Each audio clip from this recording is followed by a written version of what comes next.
მშვიდობისა პირდაპირ ეთერშია თოქ-შოუ რეაქცია, რომელსაც ყოველ პარასკევს წარმოგიდგენთ მე, ჟურნალისტი ინგა გრიგოლია. მოგესალმებით ყველას, ვინც გვიყურებს საქართველოში და საქართველოს ფარგლებს გარეთ.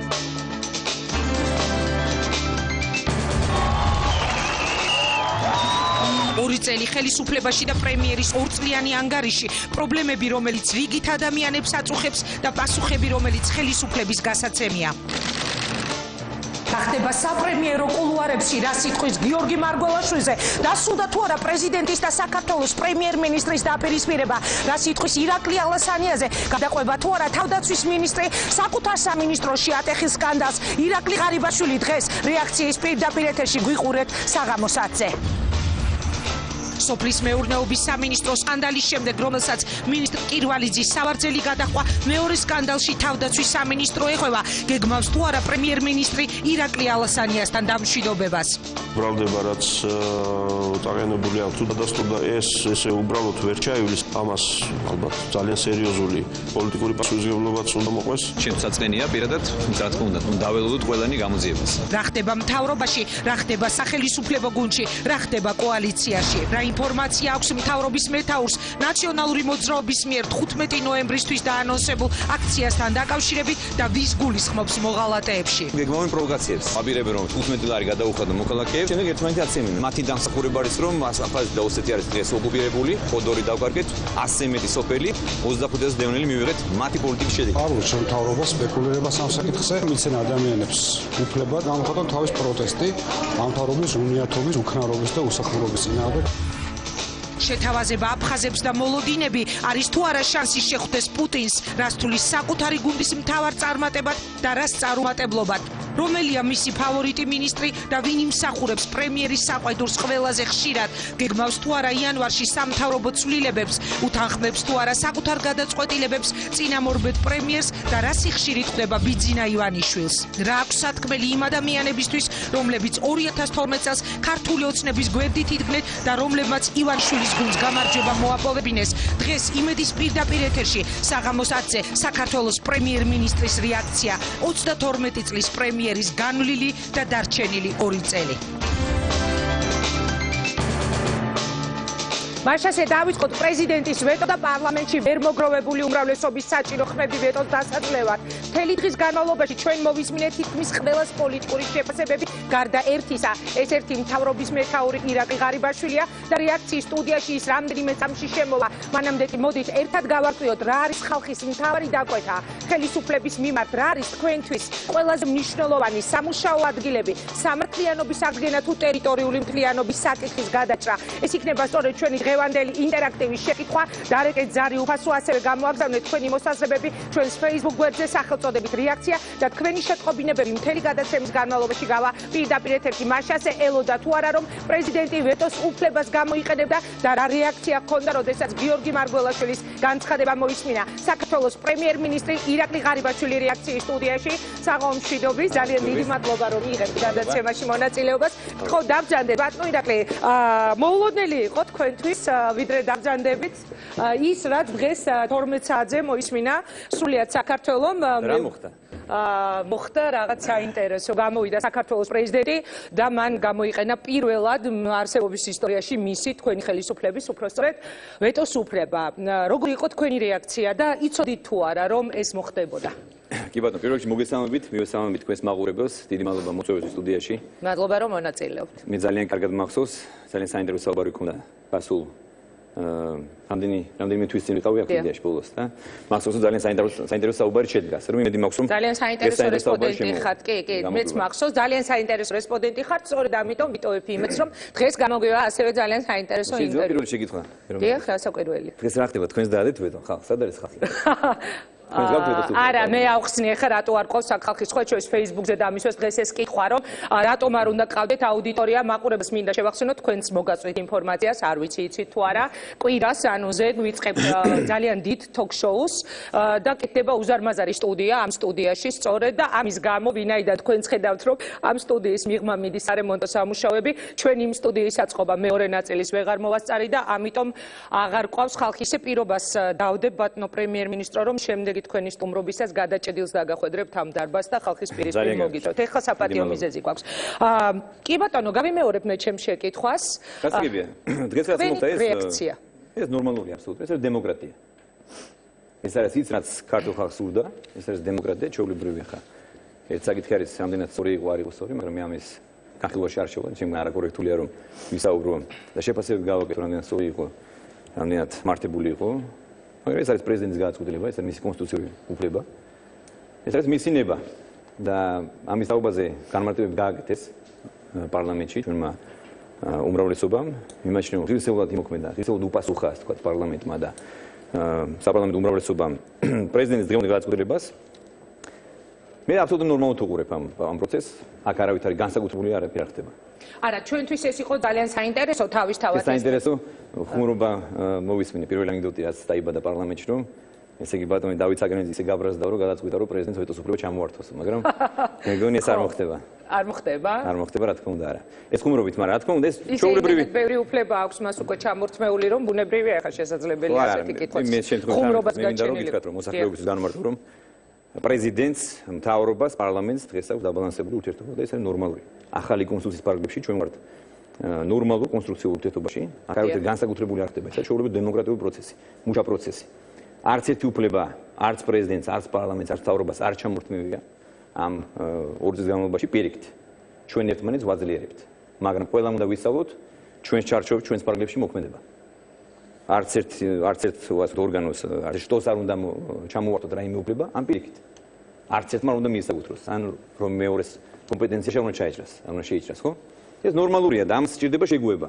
მოსახლეობისთვის ძალიან რთული იყო, რა თქმა უნდა, მიხეილ სააკაშვილის დიქტატორული რეჟიმის შემდეგ, რა თქმა უნდა, რთული იყო შეგუება იმ ახალ რეალობასთან, რომელიც დამკვიდრდა საქართველოში, მაგრამ ეს არის ჭეშმარიტი დემოკრატია. ჩვენ ვაჩვენებთ რეალურ დემოკრატიას საქართველოში.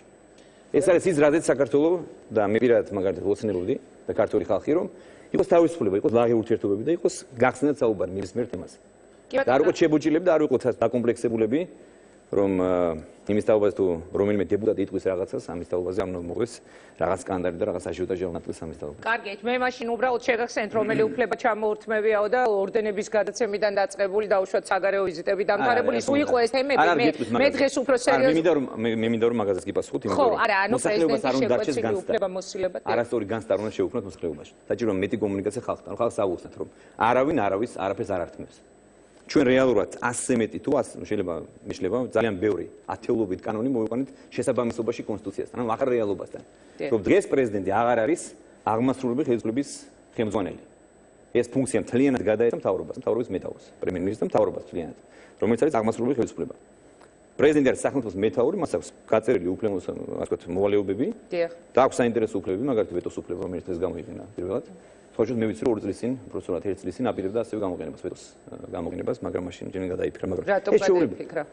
არ ვიცი, აბა დარწმუნდა რომ არ იყო ამის გაკეთება საჭირო, მაგრამ ანუ მე რას ვიძახი რომ პარლამენტს აქვს თავისი გაწერილი ფუნქციები, დღეს პარლამენტი აღარ არის შეუძლებელი, ასე ვთქვათ, ნოტარიუს ფუნქციას აღარ ასრულებს. ის რაც ხდებოდა სააკაშვილის დროს, რომ შეუძლებელი ნოტარიული, ასე ვთქვათ, შტამპების გამოშვების ორგანო იყო. დღეს პარლამენტში თქვენ უყურებთ როგორი გახსნილი ურთიერთობა არის, გახსნილი, ასე ვთქვათ, შაბასი დებატები მიმდინარეობს. ითხოვს უსამი თავისუფლად მინისტრებს, მის მოადგილეებს, მიდის ცხარე დებატების შემთხვევაში კრიტიკაც მიდის. ეს ნორმალურია. მე ამას არ ვეცინამდი, არ შევეცინამდი, მანამ სანამ ჩვენ გვაქვს პრეტენზია რომ ვართ დემოკრატიული სახელმწიფო.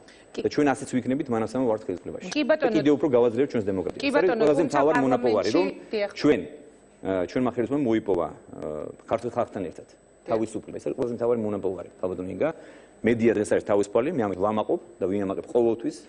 და მე ადრე გავიმეორე და მინდა კიდევ ერთხელ შევახსენო ყველას რომ მიუხედავად იმისა რომ მედიაში ძალიან ხშირად ხდება არასწორი ინფორმაციის გაშუქება, საერთოდ არ ხდება გაშუქება პოზიტიურია, ასე ვთქვათ, მოვლენების და ასე შემდეგ, ხშირად დამახინჯებულად აზრიან ინფორმაციას მოსახლეობას, ხშირად მესმის კრიტიკა, არაობიექტური კრიტიკა, სუბიექტური კრიტიკა, არაჯანსაღ კრიტიკა, მაგრამ მე ამას ვეგუები, ვინაიდან ჩვენ გვაქვს პრეტენზია რომ ვართ ჩვენ დემოკრატიული სახელმწიფო, დემოკრატიული ხელისუფლება.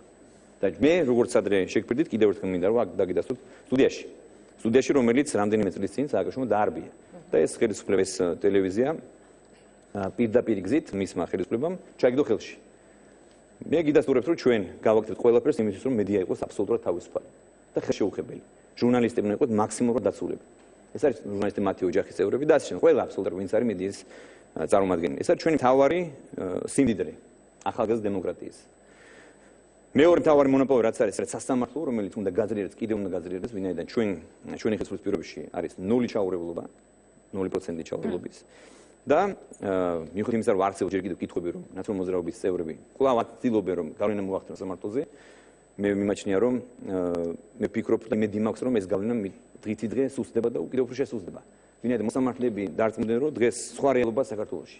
დღეს ყველა საქართველოში უნდა ემსახუროს სახელმწიფოს, ვინაიდან ჩვენ ქვეყანას აქვს უნიკალური შანსი, რომ ჩვენი ქვეყანა რეალურად ჩვენი სახელმწიფო გავაძლიეროთ მისი ფუნდამენტი საძირკველი, რაც ასე ვთქვათ, იქნება წინაპირობა იმისა, რომ ჩვენი სახელმწიფო გახდეს რეალურად ძლიერი და ხალხი გაძლიერდეს და იყოს ხალხი დაცული. კი ბატონო, მე უფრო კონკრეტულად შემდეგ დაგისვავთ კითხვებს, თქვენ ახსენეთ ხალხი და მე თქვენი 2 წლიანი ანგარიშიდან მაქვს რამდენიმე კითხვა თქვენთვის დასასმელი, მაგრამ მანამდე ისევ იმ შეკითხვას მინდა მიუბრუნდე, რითიც დავიწყე. შესაძლებელია თქვენ ამბობთ, რომ ეს არის დემოკრატია, რომ პრეზიდენტს ჰქონდა ვეტოს გამოყენების უფლება, მაგრამ რამდენად ელოდით თქვენ?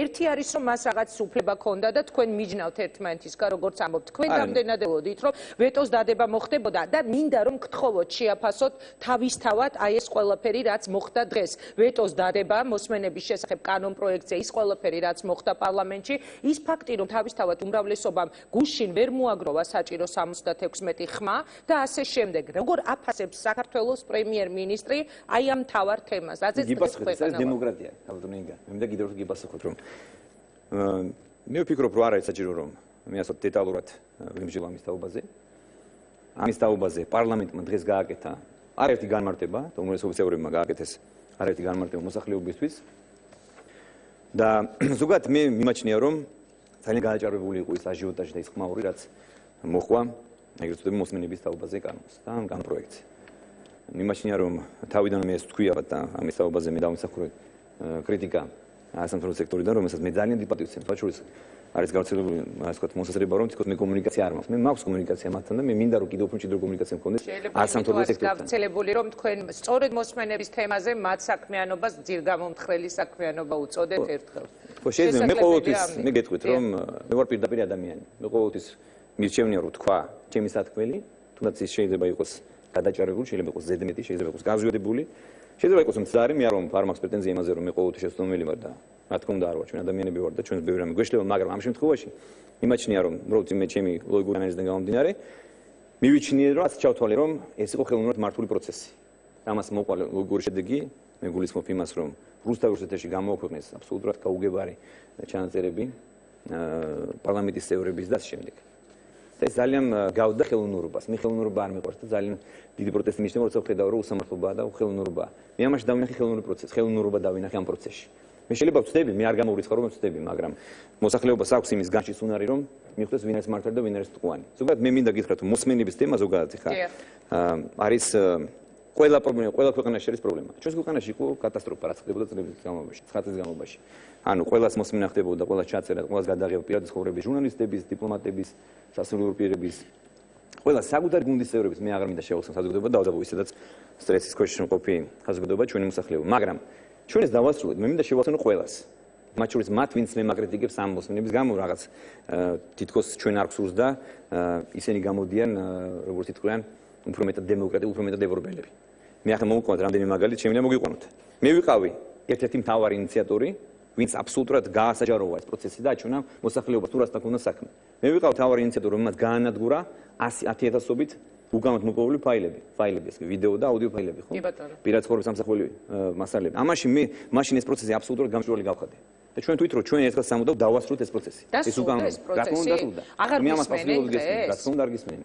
ბატონო ირაკლი, ერთ კითხვას დაგისვათ მე კითხვას არა, მე გისვათ კითხვას, მე მაინტერესებს პრემიერ-მინისტრის პასუხი რას იტყვის, გვისმენენ თუ არა. კითხვა მინდა დაგისვათ, თქვენი პოზიცია ბრძანეთ რომ მე არ მინდაო ამაზე ლაპარაკი, მაგრამ ერთი წუთი თუ შეიძლება. აი თქვენი შეფასება მაინტერესებს, რატომ გადაიქცა პრობლემად, რომ აი იგივე ის ორი გასაღების პრინციპი გასულიყო, რასაც ითხოვენ. როგორი არის თქვენი პოზიცია ამ მოსმენებთან დაკავშირებით, ვის ხელში უნდა იყოს ეს ორი გასაღები და თქვენ მახსენეთ ჩანაწერები. თავის დროზე, აი როდესაც სასამართლოს უნდა კონდეს თუ არ უნდა კონდეს ეს გასაღები მოსმენებთან დაკავშირებით, ერთი რამ მახსენდება, თავის დროზე ის 28,000 რაღაც ჩანაწერი, რომელიც თქვენ შემდეგ ნაწილი გაასაჯაროვეთ ჟურნალისტების თვალწინ, იყო თვალთვალი და ჩაწერები მოპოვებული სწორედ სასამართლოს გვერდის სავლით, ანუ სასამართლოს ნებართვის გარეშე. დღეს, აი როდესაც არის საუბარი ამ ყველაფერზე, ჩვენ რის იმედად უნდა ვიყოთ, თუ კი არ იქნება ეს ორი გასაღები ოპერატორების და სასამართლოს ხელში. კეთილსინდისიერი შინაგან საქმეთა მინისტრების იმედად. აი მე დაგისვით კითხვა და თქვენ ლოგიკური შეკითხვა. აბსოლუტურად. მეც იგივე შეკითხვა მაქვს და მექნებოდა ალბათ ყოველთვის. მაგრამ მინდა განგიმარტოთ კიდევ ერთხელ. ჩემთვის გაუგებარია, თუმცა მე მესმის რომ საკმაოდ რთული საკითხია, რომ ამდენ ხანს ვერ შეძლებს რეგულაციების მოფიქრება პარლამენტში, ასე ვთქვათ, ცხარე და ჟაბაასი და დებატები ამის თაობაზე. მაგრამ აღმოჩნდა რომ კიდევ დამატებით დროს საჭიროებს ის ჯგუფი, რომელიც მუშაობს მოსმენების რეგულაციებზე, მაგრამ მე მინდა საზოგადოებას გამომართო. საუბარი იმისაზე, მოსმენების კანონი არის დაურეგულირებელი და ასე შემდეგ. მე მინდა გითხრათ, რომ ჩვენმა ხელისუფლებამ ესე იგი ძალიან დიდი პროგრესი მიაღწია ფარული საგამოძიებო მოქმედებების დარეგულირების ნაწილში. ეს იყო პირდაპირ რეკომენდაციები, რომელიც ჩვენ გავითვალისწინეთ, ეს იყო რეგულაციები, რომელიც ჩვენ მივიღეთ ევროკავშირის ავსტრიების ხელშეკრულების პარაგრაფში და ჩვენ გვაქვს თითქმის 90% შესრულებული პირნათლად. ჩვენ შევქმნით იცით ალბათ რომ ერთ-ერთი ინიციატორი მეც ვიყავი და ჩვენი ხელისუფლება ყოფილი პრემიერ-მინისტრი, რომელმაც შექმნა ესე იგი პერსონალური მონაცემთა დაცვის ინსპექტორი და ამ ინსტიტუტს ჩვენ ეს არის სიახლე, მაგრამ ჩვენ ამას ვაძლიერებთ ყოველდღიურად და პირდაპირ ასოცირებაში გვიწერია, რომ აღნიშნულ ინსტიტუტს, ანუ პერსონალური მონაცემების დაცვის ინსპექტორს უნდა მივცეთ მეტი უფლებამოსილება და მას უკვე მივანიჭეთ უფლებამოსილება. ეს შეიძლება საზოგადოება არ იცის, მინდა კიდევ ერთხელ განმარტო, რომ მას გადაეცა უფლებამოსილება, რომ ყველა ის კანონიერი, ასე ვთქვათ, რაც არის ეგ მოსმენების, ასე ვთქვათ, და ასევე მოსამართლის მიერ გაცემული ნებართვები, ამის ასლები ყველაფერი მიდის ამ აღნიშნულ ინსტიტუტთან, ანუ ინსპექტორთან, რომელიც ახორციელებს მონიტორინგს პოლიციის საქმიანობას. და მე მინდა უბრალოდ შეცდომა შევიყო საზოგადოება ამის თაობაზე.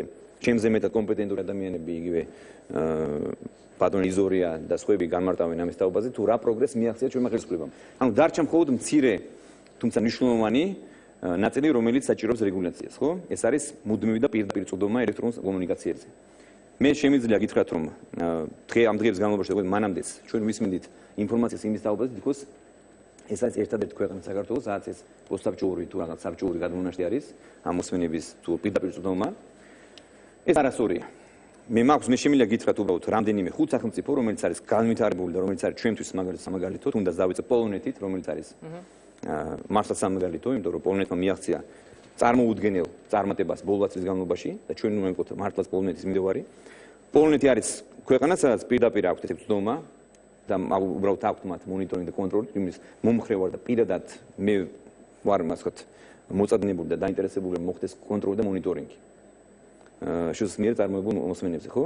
რომ არ მოხდეს ის, რაც ხდებოდა წლების განმავლობაში, რაც თქვენ მკითხეთ მაგალითად. მის იმედზე უნდა ვიყოთ, რა თქმა უნდა, მეც იგივე კითხვა მაქვს, რატომ უნდა ვენდოთ, შეიძლება დღეს კეთილსინდისიერი არის ხელისუფლება, მთავრობა, მაგრამ ხვალდაზე გარის რა მოხდება. თუმცა ხვალდაზე თუ მოვა საკავშირის ნაირი, ასე ვთქვათ, პირველად თუ ვიძახ, თეორიულად ვიძახ, ხო? 10-20 წლის მერე თუ განმეორდება და რაღაც შეცდომას დაუშვებს ქართული ხალხი და მოიყვანს ხელისუფლებაში ისეთ ადამიანს ანტიეროვნულს როგორც იყოს თუნდაც სააგაშვილი, რა თქმა უნდა ის მაკლავად ჩაიდენს გადაცდომას. კლავას დაარგოს ამ გამოს, მაგრამ მე რას ვიძახი, რომ ჩვენ მაქსიმუმს უნდა შევქონოთ სისტემა, რომელიც დაიცავს მოქალაქეებს.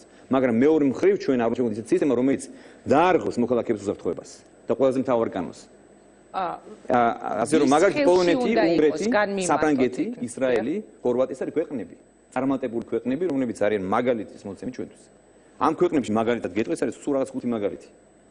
ყველა ცივილიზებულ ქვეყანაში არის განსხვავებული მიდგომები, განსხვავებული მოცემულობა, განსხვავებული რეალიებია. ჩვენს ქვეყანაში უნდა გავითვალოთ ჩვენს ქვეყანაში არსებული გამოწვევები, შიდა იქნება თუ გარე, საფრთხეები. ასე რომ ჩვენ საკმაოდ სენსიტიურ რეგიონში ცხოვრობთ. მაგრამ მე არ ვიძახი იმას, რომ ეს საკითხი არ უნდა დარეგულირდეს. კიდევ ერთხელ ვამბობ, რომ პარლამენტს მეც მქონდა კონსტატაციები, რომ დროზე დაესრულებინათ ეს რეგულაციები და მე მაქვს ძალიან მალე მოაგვარებენ ამ პრობლემას. კარგით, მაშინ ვიდრე სხვა თემაზე გადავალთ, უბრალოდ მითხარით, ვის ხელში უნდა იყოს შსს-ს თუ ემხრობით იმ ორი გასაღების პრინციპს? არა, მე გეტყვით, რომ მე გუშინ საკმაოდ ცუდად განმარტე, ხო? მე აბსოლუტურად გულწრფელად გითხარით და იგივეს გავგიმეორებთ. ხა მე ჩემი კიდე გითხარით, რომ მე ვარ პირდაპირ და მე შენ პირდაპირ გითხრა ჩემი სათქმე. მე მიმაჩნია ვინაიდან ვიცი რა ეს სფერო და ვიცი რა ეს გამოწვევები და პრობლემატიკა კარგად საკმაოდ ღრმადურად გარკვეული ამ პრობლემატიკაში. მე მიმაჩნია, რომ ეს ეგრეთ წოდებული გასაღები. მე მინდა გასაღები აუხსნა მოსახლეობას. წვდომა გასაღებია ტექნიკური საშუალებები, რომელიც ეს არის უამრავი სერვერები და ტექნიკური საშუალებები, კაბელები და შენი, რა თქმა უნდა. ამის ერთი ხელის მოსმით და თქმა იმის თაობაზე, რომ ეს კონდეს მოსამართლეს ოპერატორებს და შემდეგ შეიძლება თქვენს მოგინდეთ ამის ფლობა, გასაღების ფლობა. გაინტერესებს გასაღების ფლობა.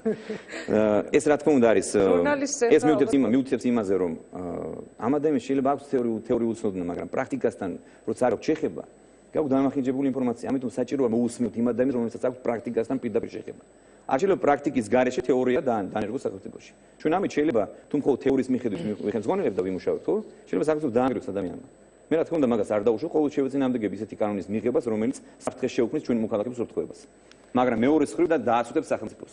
მე არასოდეს, რა თქმა უნდა, ჩვენი ხელისუფლება დარწმუნებული არ გაკეთებს ის რაღაცას, რომელიც დაასუსტებს ჩვენს სახელმწიფოს და ჩვენს მოქალაქეების ურთიერთობას. არა, გულისხმობ იმას, ან საფრთხეს შეუქმნის. მე პირდაპირ გეტყვით, რომ მე გუშინ ვთქვი, რომ სამი კომპანია, რომელიც არის მთავარი ძირითადი მობილური ოპერატორები, რომლებიც ამბობენ, რომ მათ არ უნდათ აღნიშნული გასაღების ფლობა. მაგთი, ჯოსელი, ბილაინი. კი ბატონო, ეს ერთი. და მეორე, მე არავის შორისხოს არ ვაყენებ, მაგრამ ვიცი რა საფრთხეები და ვიცი რა სპეცსამსახურების მუშაობის, ასე ვთქვათ, ზოგადად მათი მუშაობის სპეციფიკა. დიახ. არსებობს ძალიან მარტივად რო აგიხსნათ, მოქალაქეებს რო მოსახლეობას რო აგიხსნათ, ძალიან მარტივი, ასე ვთქვათ, საშუალებები, რომ მოხდეს თუნდაც შემოღწევა, შეხწევა მოხდეს ამ კომპანიებში და თუნდაც მაგალითად თუ მათ ექნებათ ეს გასაღები და კონტროლი ექნებათ ჩვენი მოქალაქეების უსაფრთხოებაზე და კომუნიკაციებზე, ხო? და ამ კომუნიკაციის მოპოვებაში ხდება გაფრთხილებაში, დაცვა სჭირდება. ეს რა თქმა უნდა რისკის შემცველია. და არც ერთ სახელმწიფოში, მე თქვენ ვერ დამისახებთ, თქვენ კი არა, უბრალოდ ადამიანები, რომლებიც ოპონირებენ ამას, ოპონირებას უწევენ, ხო? ვერც ერთ სახელმწიფოში ვერ დამისახებთ მაგალითს, სადაც უცხოური კომპანიები ფლობენ ამ გასაღებს. თუ ასეთი არის, თუ ასეთი მაგალითი აქვს, ვთხოვთ რომ საზოგადოებას გაუზიარონ ეს ინფორმაცია. ხო, თუმცა თუ აი უცხო ქვეყნის ინტერესი იქნება და აი ამ კომპანიას ნებისმიერ შემთხვევაში შეიძლება რომ კონდეს წოდომა ამოშენებს, თუ ეს არის უცხო, მოდით არ ვიდაოთ ამ თემებზე, თუ მოსახლეობას მინდა განვმარტო. ანუ რა პრობლემაა ეხლა თუნდაც თუ მომდებათ რომ ინფორმაცია მიიღოს. უცხოური ქვეყნების, უცხოურ კომპანიებს გადასცემს ამ საშუალებას კონტროლის გარეშე და ეს ყველაფერი იქნება ხელმისაწვდომი მათთვის. ეს არის პირდაპირ დანაშაული. სახელმწიფო ჩაიდენს დანაშაულს, მათი მოქალაქეების უსაფრთხოება და სახელმწიფო საიდუმლო რომლის გამჟღავნება არის პირდაპირ სისხლის სამართლის დანაშაული. ეს არის უდიდესი დანაშაული. მე მინდა ამაზე ყველა კარგად დაფიქრდეს. მაგრამ მე რა თქმა უნდა არ ვამბობ იმას, რომ ბალანსი არ უნდა იყოს დაცული, უნდა იყოს ბალანსი დაცული, რა თქმა უნდა ჩვენ ერთის უნდა ვიზრუნოთ ადამიანის უფლებებზე, მაგრამ უნდა გავიცნოთ ჩვენი მოქალაქეების მთავარი უფლებები, მათი უსაფრთხოება, მათი სიცოცხლე. ანუ პრემიერ-მინისტრი ეწინააღმდეგება მობილური ოპერატორისთვის გადაცემის ამ გასაღების. და მე ვარ პირდაპირ მოწოდებული და მე მოტივირებული ვარ, რომ ეს საკითხი ერთხელ და სამუდამოდ დარეგულირდეს. მაგრამ არა გაუაზრებლად და არა ასე არაგონიურულად. არ შეიძლება რომ სახელმწიფო საიდუმლოებასთან პირდაპირ წვდომის საშუალება გადასცეს უცხო ქვეყნებს. უცხო ქვეყნები რა თქმა უნდა დაინტერესებული არიან, რომ რაც შემო მეტი ინფორმაცია მიიღო. და ასე აქედან გამომდინარე მიმაჩნია რომ უნდა იყოს ეს სახელმწიფოს კონტროლის ქვეშ, მაგრამ ამას უნდა დაუწესოთ გარე, ასე ვთქვათ, კონტროლის მექანიზმი. ეს შეიძლება იყოს პერსონალური დაცვის ინსპექტორი, რომელიც არის პირდაპირ მის შესახებ არის ცალკე თავი მიზნული ევროკავშირის ასურების ხელშეკრულებაში და გვაქვს კონკრეტული ვალდებულები, რომელიც შევასრულოთ. ეს შეიძლება იყოს სხვა მექანიზმი. ამაზე უნდა ვიმუშაოთ. და არა ის მოთავაზებული სასამართლო ოპერატორი და შესოს. კარგით, მე არ მინდა რომ მხოლოდ ამ თემაზე ვისაუბროთ. როგორც წარმოგიდგენთ, დღეს საქართველოში არის 250 მოსამართლე. მოსამართლეებს თელ საქართველოში. როგორც წარმოგიდგენთ, რომ ქონდეთ ეს საშუალება, ეს გასაღები, ეს გასაღები ხომ არის რომ გადაატრიალებს და ჩართავ რაღაცას. იქ სჭირდება კაბელის როგორც მინიმუმ მიიყვანოს, ხო, ეს ოპტიკურ ბოჭკოვანი, ასე ვთქვათ, კაბელები რაც იქნება, საშუალებები, ტექნიკური საშუალებები. და ამის ეს არის 20 საათიანი წვდომა. მე მაგალითს გეტყვით, მარტივ მაგალითს რა. თუ შეიძლება თქვენ ალბათ იცით ბოლო დროს გახმაურებული გატაცების ამბავი. დიახ. ამის თაობაზე რა ინფორმაცია მაქვს?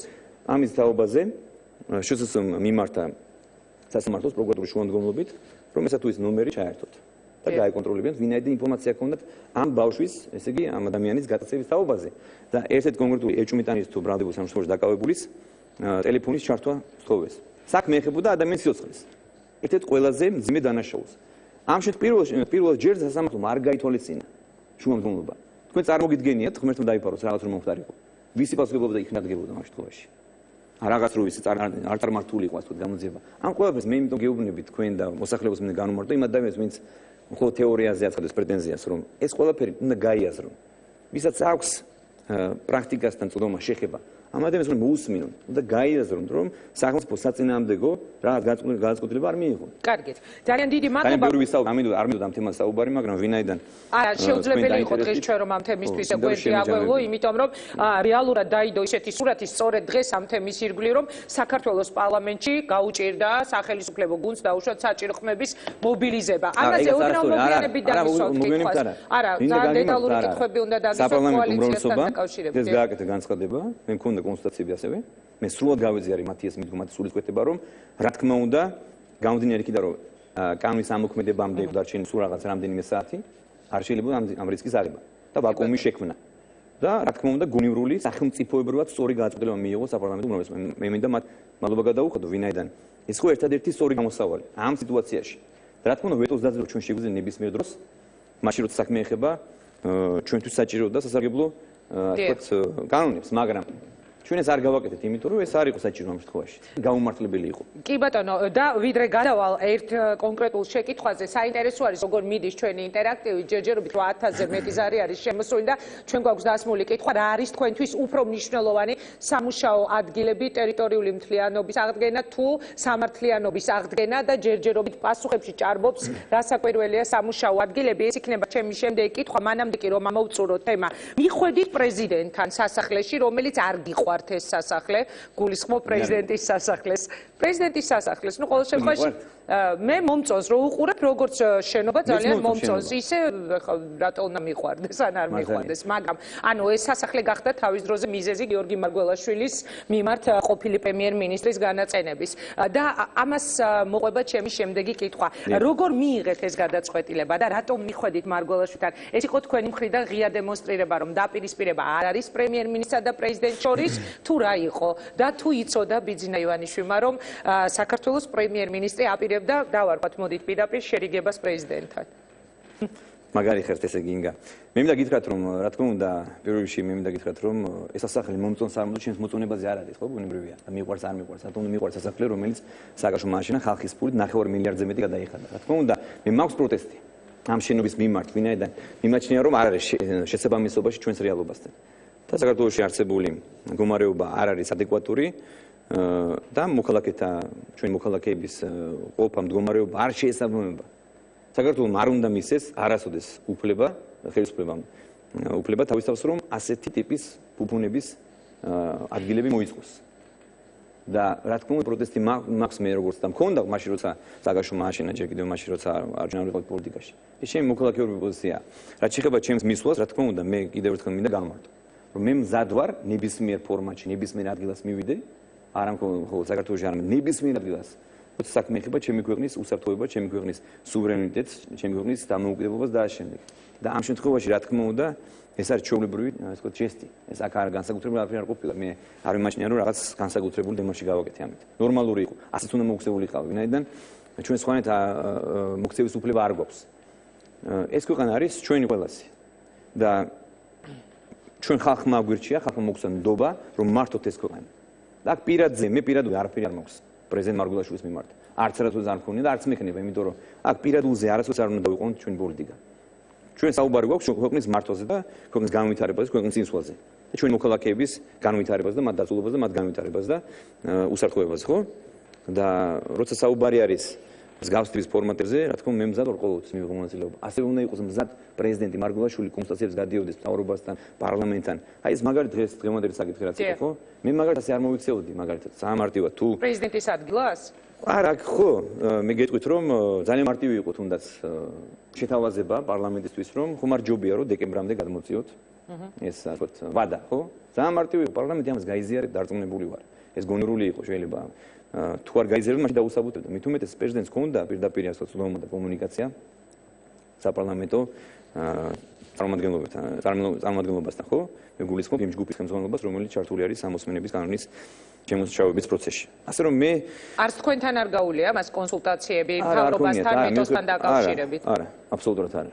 ხო და აქ მიდგომებზე საუბარი, ჩვენ განსხვავებული მიდგომები გვაქვს, მე შეიძლება ასე მოუხსევლიყავი, შეიძლება.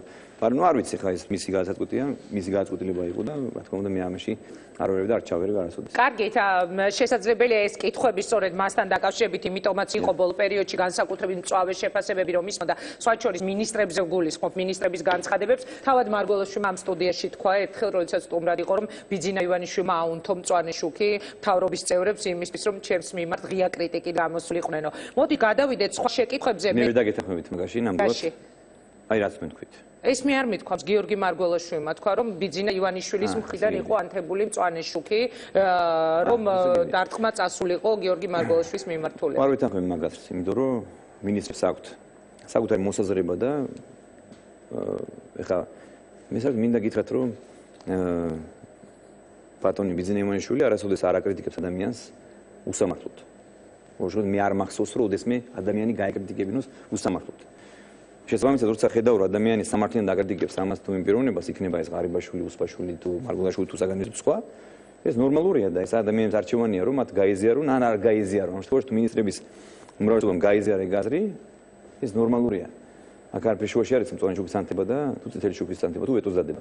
კარგით, მოდით გადავიდეთ ერთ ძალიან საინტერესო თემაზე, რომელიც ჩვენი ინტერაქტივიდან გამომდინარე, აწუხებს ყველაზე მეტად მოსახლეობას. ჯერჯერობით პირველ ადგილზე გადის პრობლემებში სამუშაო ადგილები. 2 წლის თავზე თქვენ უკვე 2 წელია ხართ ხელისუფლებაში და 2 წელი კიდევ გაქვთ წინ დარჩენილი. ოდნავ მოგვიანებით მე მაინტერესებს თქვენი მომავალი 2 წლიანი გეგმის შესახებ, მაგრამ მოდით მანამდე ვისაუბროთ ამ 2 წელზე. რა შეგიძლიათ უთხრათ ბატონო პრემიერ-მინისტრო იმ ადამიანებს, ვინც არჩევნებამდე 2012 წლამდე იდგა თქვენს გვერდით. როგორ ფიქრობთ, ქართულმა ოცნებამ გაუმართლა ამ ხალხს მოლოდინი? მე ასე გეტყვით, რა არ შემიძლია რომ არ ვუთხრა იმ ადამიანს, რომელმაც ჩვენ აგვირჩიეს. მე ძალიან ბევრი მაქვს სათქმელი ამ ადამიანებისთვის და სწორედ ამიზნით მე რამდენიმე დღის წინ მქონდა თქვენ უყურებდით.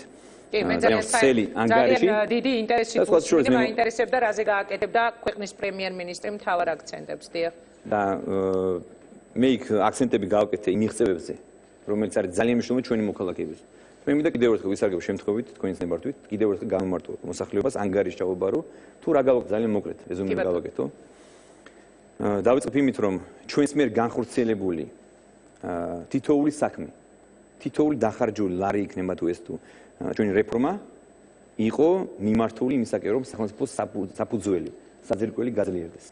მანამდე ჩვენ ალბათ აღარ ვდავთ იმაზე, რომ სააკაშვილის დროს, წინა ხელისუფლების დროს რაც კეთდებოდა, ეს იყო ძირითადად ფასადური. ფასადური იყო დემოკრატია, უბრალოდ შეურაცხყოფელი არის დემოკრატიის ხსენება იმ რეჟიმის დროს, დამაკნინებელი ძალიან და გაუფასურებულია სიტყვა სააკაშვილის დროს. სამწუხაროდ. და ჩვენ დროს რაც ჩვენ გავაკეთეთ, ნებისმიერ სფეროში, სფერო დამისახელეთ, თქვენ თუ გაქვთ აი მე შეგიტყვი, მე მზად ვარ გიპასუხოთ მაქსიმალურად.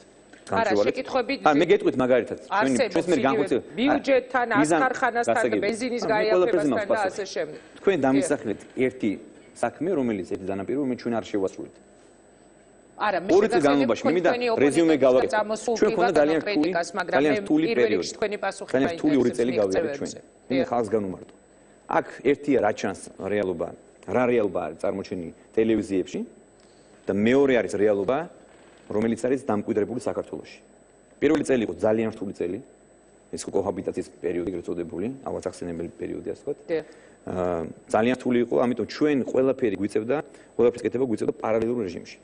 ანუ იქნებოდა ეს განვითარება, პროექტები, რეფორმები, მაშინ როცა ყოფილი პრეზიდენტი ყოველდღიურ რეჟიმში და მისი გუნდი ხო, საბოტაჟს ეწეოდა, პარტიზანულ ბრძოლას ეწეოდა რეალურად ჩვენი ხელისუფლება და ხალხის წინააღმდეგ.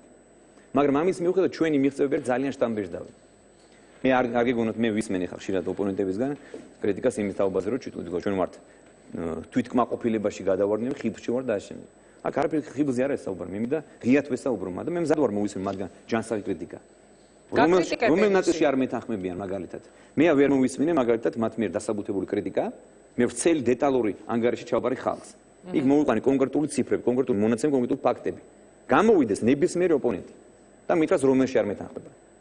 ან გამოვიდეს, მე მზად ვარ მივიღო შეკითხვებს საზოგადოებისგან, მივიღო ჟურნალისტებისგან, თუ ეს კითხვა მათგან მომდინარეობს და არა ჩვენი ასე ვთქვათ დემაგოგი და სისხლის ასე ვთქვათ მატარებელი ოპოზიციისგან, ხო?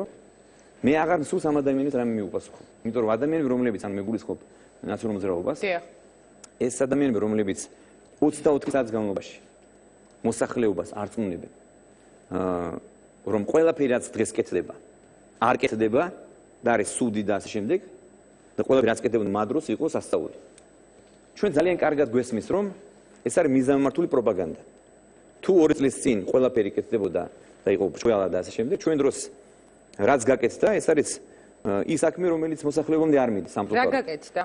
აი, ხარით დამისახელი თქვენი ყველაზე დიდი მიღწევა, რას თვლით ყველაზე დიდი მიღწევა? არაერთ. მე დავიწყებ იმით, რომ ჯანდაცვის პროგრამა, რომელიც ჩვენ გამახორციელეთ, ჯანდაცვის პროექტი, ეს არის უნივერსალური ჯანდაცვის პროგრამა, რომლის მეშვეობით ჩვენ დავაზღვეთ 2.071.000 ადამიანი. დღეს საქართველოში ყველა მოქალაქე არის დაზღვეული, მინდა. ყველა მოქალაქე, მე დარწმუნებული ვარ, ეს რომ მომხდარიყო, ამას არასდროს არ გააკეთებდნენ. და რატომ? იმიტომ რომ სურვილი არ ქონდათ. ისინი ადამიანებზე არ იყვნენ ორიენტირებული. ჩვენ ვართ ადამიანზე ორიენტირებული. და ჩვენ ამას ჩვენი სიტყვით კი არ ვაკეთებთ, ამას ჩვენი საქმით ვაკეთებთ. საქმე არის ის, რომ 2.791.000 ადამიანი დავაზღვიეთ. ის არის საქმე, რომ დღეს მოქალაქეს აღარ ეშინია. თუ მისი ოჯახის წევრი გახდება ცუდად ან მისი მშობელი თუ იქნება შვილი, ის წავა და სახელმწიფო უპატრონებს მას. სახელმწიფო დგას ამ თვითონ მოქალაქეს უკან. და მოქალაქე არის დაცული. ამას ჩვენ მილიარდი ლარით გავზარდეთ ჯანდაცვის სამინისტროს ბიუჯეტი. ეს მილიარდი ლარი მე უცხოური მეკითხებოდი ამასიანთ რომ საიდან გამოძემეთ მილიარდი ლარი. გამოძემთ იქედან რომ ჩვენი მთავარ ღირებულება დავისახეთ ადამიანი და ჩვენი მოქალაქეები. აი ამ სურვილიდან გამოვედით ჩვენ და გამოვნახეთ მილიარდი ლარი. გავზარდეთ პენსიები. გამოგეხსენებათ რომ პენსია გახდა 150 ლარი და ჩვენ დანაპირებით წინასწარ იყო ის რომ პენსია გახდებოდა საარსებო მინიმუმი. თუმცა საარსებო მინიმუმზე დაბალი არის დღეს რეალურად. საარსებო მინიმუმი არის 158 ლარი. არასწორი ინფორმაცია გაქვთ თქვენ. და თქვენ ასე ვთქვათ გამოგიჭირეთ ამ არა, რატომ გამომიჭირეთ? აი იმიტომ რომ 158 ლარი არის საარსებო მინიმუმი. ჩვენ 150 ლარი გავხდეთ პენსია. ყველა მოქალაქისთვის. 15 ლარი არის საარსებო მინიმუმი, აქედან გამომდინარე უბრალოდ. არა, ნუ ვიდავებ თუნდაც იყოს 158. გასაგებია ჩვენ რაც დავპირდით მოსახლეობას გაუკეთეთ. და ასე მე მინდა გითხრათ რომ მარტივი შედარება რომ თუნდაც ის რამდენიმე დღის წინ 180 სასწრაფო დახმარების მანქანა დაურიგეთ ყველამ 180 მანქანა წლის ბოლომდე ამ წლის ბოლომდე დაურიგება ყველა რეგიონს, ყველა რაიონს. მანამდე მიშას დროს იყო უაზები. ძველი მოძველებული, გაუბედურებული მანქანები. ამაზე არავინ არ საუბრობს. არც არავინ იყო ვინც შეახსენებდა მიშას რომ უკაცრავად წინახელისფლებას რომ ამ საჭირო ადამიანებზე ზრუნვა. და ჩვენ ეს მილიარდი გავანაწილეთ პენსიებში, გავაორმაგეთ სოციალურ დახმარება, დევნილების დახმარება გავაორმაგეთ და პენსია გავხდეთ 150 ლარი. და ყველა მოქალაქე დავაზღვიეთ. და ამას გეტყვით რომ მაგალითისთვის თქვენ რომ მიხვდეთ სხვაობას და მოქალაქეს რომ შევახსენოთ. კი ბატონო, ბრძანეთ. სააკაშვილის დროს ვინ წარმოიდგენდა რომ პატიმრებზე სახელმწიფო იზრუნავდა მათ მკურნალობაზე. ჩვენ პატიმრების მკურნალობისთვის 1000 პატიმარს ვმკურნალობთ ცეჰეპატიტს, ტუბერკულოზს და აშენდა. ჩვენ ვხარჯავთ ყოველწლიურად 6 მილიონ ლარს. რომელ მკურნალობაზე იყო საუბარი, მაშინ როცა ადამიანის პატიმრებს კლავდნენ წამებით, გაუპატიურებით და 1000 საშინელებით. ჩვენ საქმე გამოვიძიეთ, სააშკაროც გამოვიტანეთ. კარგით. კარგით არა, თუ შეიძლება დამთავრებინით. მაგალითად გეტყვით რომ დევნილებისთვის მაგალითად ჩვენ 14 მილიონი დახმარება გავუწიეთ დევნილებს სოციალურ პაკეტის ფარგლებში 10500 დევნილს მივეცით საცხოვრებელი. ერთლარად გადავეცით 4000 ოჯახს საცხოვრებელი დაუკანონით ფართობი და განსაკუთრებაში გადავეცით. ეს ხდება სულ 2 წელიწადში. მაშინ როცა გართულებული იყო და ჩვენ პარალელ რეჟიმში უნდა გვემუშავა ყველაფერზე. საშინაო პოლიტიკაზე, საგარეო პოლიტიკაზე, ეს რა თქმა უნდა, ეს იმას არ ნიშნავს, ჩვენ რომ არ ვარ დაკავებული 20 საათი პიარით და სიყალბით. ეს იმას არ ნიშნავს, ჩვენ არ ვმუშაობთ. ჩვენი ოპონენტები და მედია საშუალებები სხვადასხვა სამწუხაროდ საუბედუროდ ავითარებენ იმას მიზანმიმართულად მოსახლეობაში თესავენ, ასე ვთქვათ, მცდარ აზრს. ყოველდღიურად იმაზე მიდის აფიში და სიტყვები აქვს შერჩეული უსუსურად ჩვენს ოპონენტებს. მართლაც ვიზიებთ სალაპარაკო ადამიანები, რომელთა ხელისუფლების მაღალჩინოსნები, მინისტრები და არიან კრიმინალები. პირდაპირ მნიშვნელობით. მერაბიშვილი, ახალაია, უამრავი ადამიანი ახალაია და შემდეგ დაგისვათ მე შეგვიძლია ევროსაბჭოს რეკომენდაციებს და ამერიკის შეერთებული შტატების დეპარტამენტის განცხადებით. ადამიანი პრეზიდენტი, რომელიც 8 წელი თუ 9 წელი იყო პრეზიდენტი, პირდაპირ გაურბის შეკითხვებს, ვალერ გილაშვილის საქმე მაგალითად. პროკურატორმა დაიქირავა რამდენიმე მაღალი კვალიფიკაციის მქონე პროკურორი. ერთ-ერთი პროკურორი არის, რომელიც მილოშევიჩის საქმეში იყო მონაწილე, მეორე პროკურორი იყო მთავარი პროკურორი ისრაელის, რომელიც გაასამართლა ყოფილი პრემიერ-მინისტრი, ასევე ამერიკელი, რომელიც ძალიან ცნობილი და ძალიან მაღალი კვალიფიკაციის მქონე არის. მათ შეისწავლეს მაგალითად ვალერ გილაშვილის საქმე. მათ ნახეს, რომ ეს არის ძალიან სერიოზული საქმე. და რა თქმა უნდა, ყველაფერი უნდა წავიდეს სასამართლოში დამტკიცდეს, მაგრამ რაც დამტკიცდა ეს ადამიანები კრიმინალები. მერაბიშვილი, ეს ახალაები და ვიღაცები. ანუ და ძალიან მძიმე ბრალი არის ადეიშვილის წინააღმდეგ, გეზერაშვილი, იქნება უგულავა და სხვა. და სააკაშვილს აღარ ვსაუბრობ უბრალოდ. და ეს ადამიანები, ანუ ჩვენი ოპონენტები, როგორ შეიძლება მათ ოპონენტები უწოდო? ან ოპონენტებად აღვიქვა. რომლებიც 20 წელს განმავლობაში ცდილობენ იმას, რომ მათი ეს კრიმინალური საქმეები, ანუ ამ პიროვნებებს, რომელზეც მე ჩავთვალე, რომელზეც სასამართლომ თქვა, დამოუკიდებელმა სასამართლომ თქვა, რომლის თავმჯდომარეც არის ბატონი კუბაშვილი, რომელიც ამბობს, რომ სასამართლო დღეს არის დამოუკიდებელი. სასამართლომ თქვა, რომ ეს ადამიანები კრიმინალები, გამოვიტანა განაჩენი. ეს ადამიანები ყოველდღე ამტკიცებენ იმას, რომ ეს არის პოლიტიკურად ასე ვთქვათ, მოტივირებული საქმეები. ამას არამატო ეს ადამიანები ამტკიცებენ, მაშინ მე სხვა ამ თემაზე უნდა დამისვა, არა, ერთი წუთით კითხვა, მაგრამ აქ მაშინ უნდა გავიხსენოთ ევროსაბჭოს მიერ მიღებული რეზოლუცია, სადაც ერთ-ერთი მნიშვნელოვანი აღმოჩნდა სწორედ ეს თემა და აღძრული საქმეები ერთგვარად პოლიტიკური შეფერილობის დევნად შეფასდა და ასევე შეერთებული შტატების დეპარტამენტის განცხადება, რომლის ერთი ნაწილიც პოლიტიზირებულ სამართლებრივ დევნას შეეხებოდა. ეს ისე უბრალოდ, როდესაც თქვენ ამბობთ, რომ ეს ადამიანებიო, მე კი არ ვამტკიცებ ეს არის უბრალოდ ის რეზოლუცია, რომელზეც ჩვენ ვსაუბრობთ. რეზოლუციასაც შეეხება. ეხლა მიფასუხეთ თუ ჯერ ის თემები კი ბატონო იმას მიუბრუნდები რა თქმა უნდა. მიუბრუნდეთ შემდეგ კვლავ. დრო თუ გვაქვს მიუბრუნდები, ესე იგი. რაც შეეხება რეზოლუციას მე მინდა გითხრათ, მომხსენებლები, რომლებიც იყვნენ, ესე იგი, მონიტორინგის ჯგუფის ხელმძღვანელები. ანუ რეალ ადამიანები, რომლებიც საქართველოს ჩამოვიდნენ, სწავლობდნენ აქ არსებულ რეალობას და ეჭვხმარებარება ვინმეს მათ კომპეტენციაში, ან მათ ობიექტურობაში. ამ ადამიანებმა თქვეს, რომ ჩვენ ამ რეზოლუციაზე ვამბობთ უარს. მათ მოითხოვეს ამ რეზოლუციას უკან გამოთხოვა, თუმცა ვინაიდან იქ ხმები გადაიწონა და როცა 9 ხმის ხვაობით, ესე იგი, კომიტეტიდან გავიდა მაინც ეს რეზოლუცია და შემდეგ ხმა მისცეს და ეს რეზოლუცია მიიღეს, ამ ადამიანმა თქვეს, რომ ეს არის პარტიზანული და ნაციონალური მოძრაობის რეზოლუცია.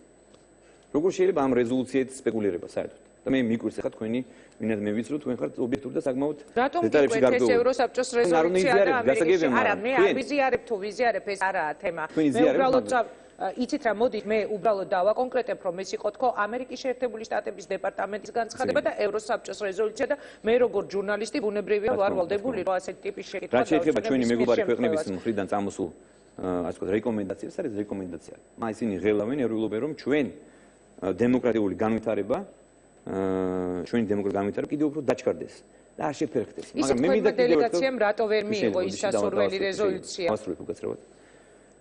ჩვენი მეგობარი ქვეყნების, ამერიკის შეერთებული შტატების, ევროპელი ქვეყნების მხრიდან გაკეთებული განცხადებები ემსახურება ჩვენი ინტერესების გაძლიერებას, რომ ჩვენ შეცდომა არ მოგვივიდეს.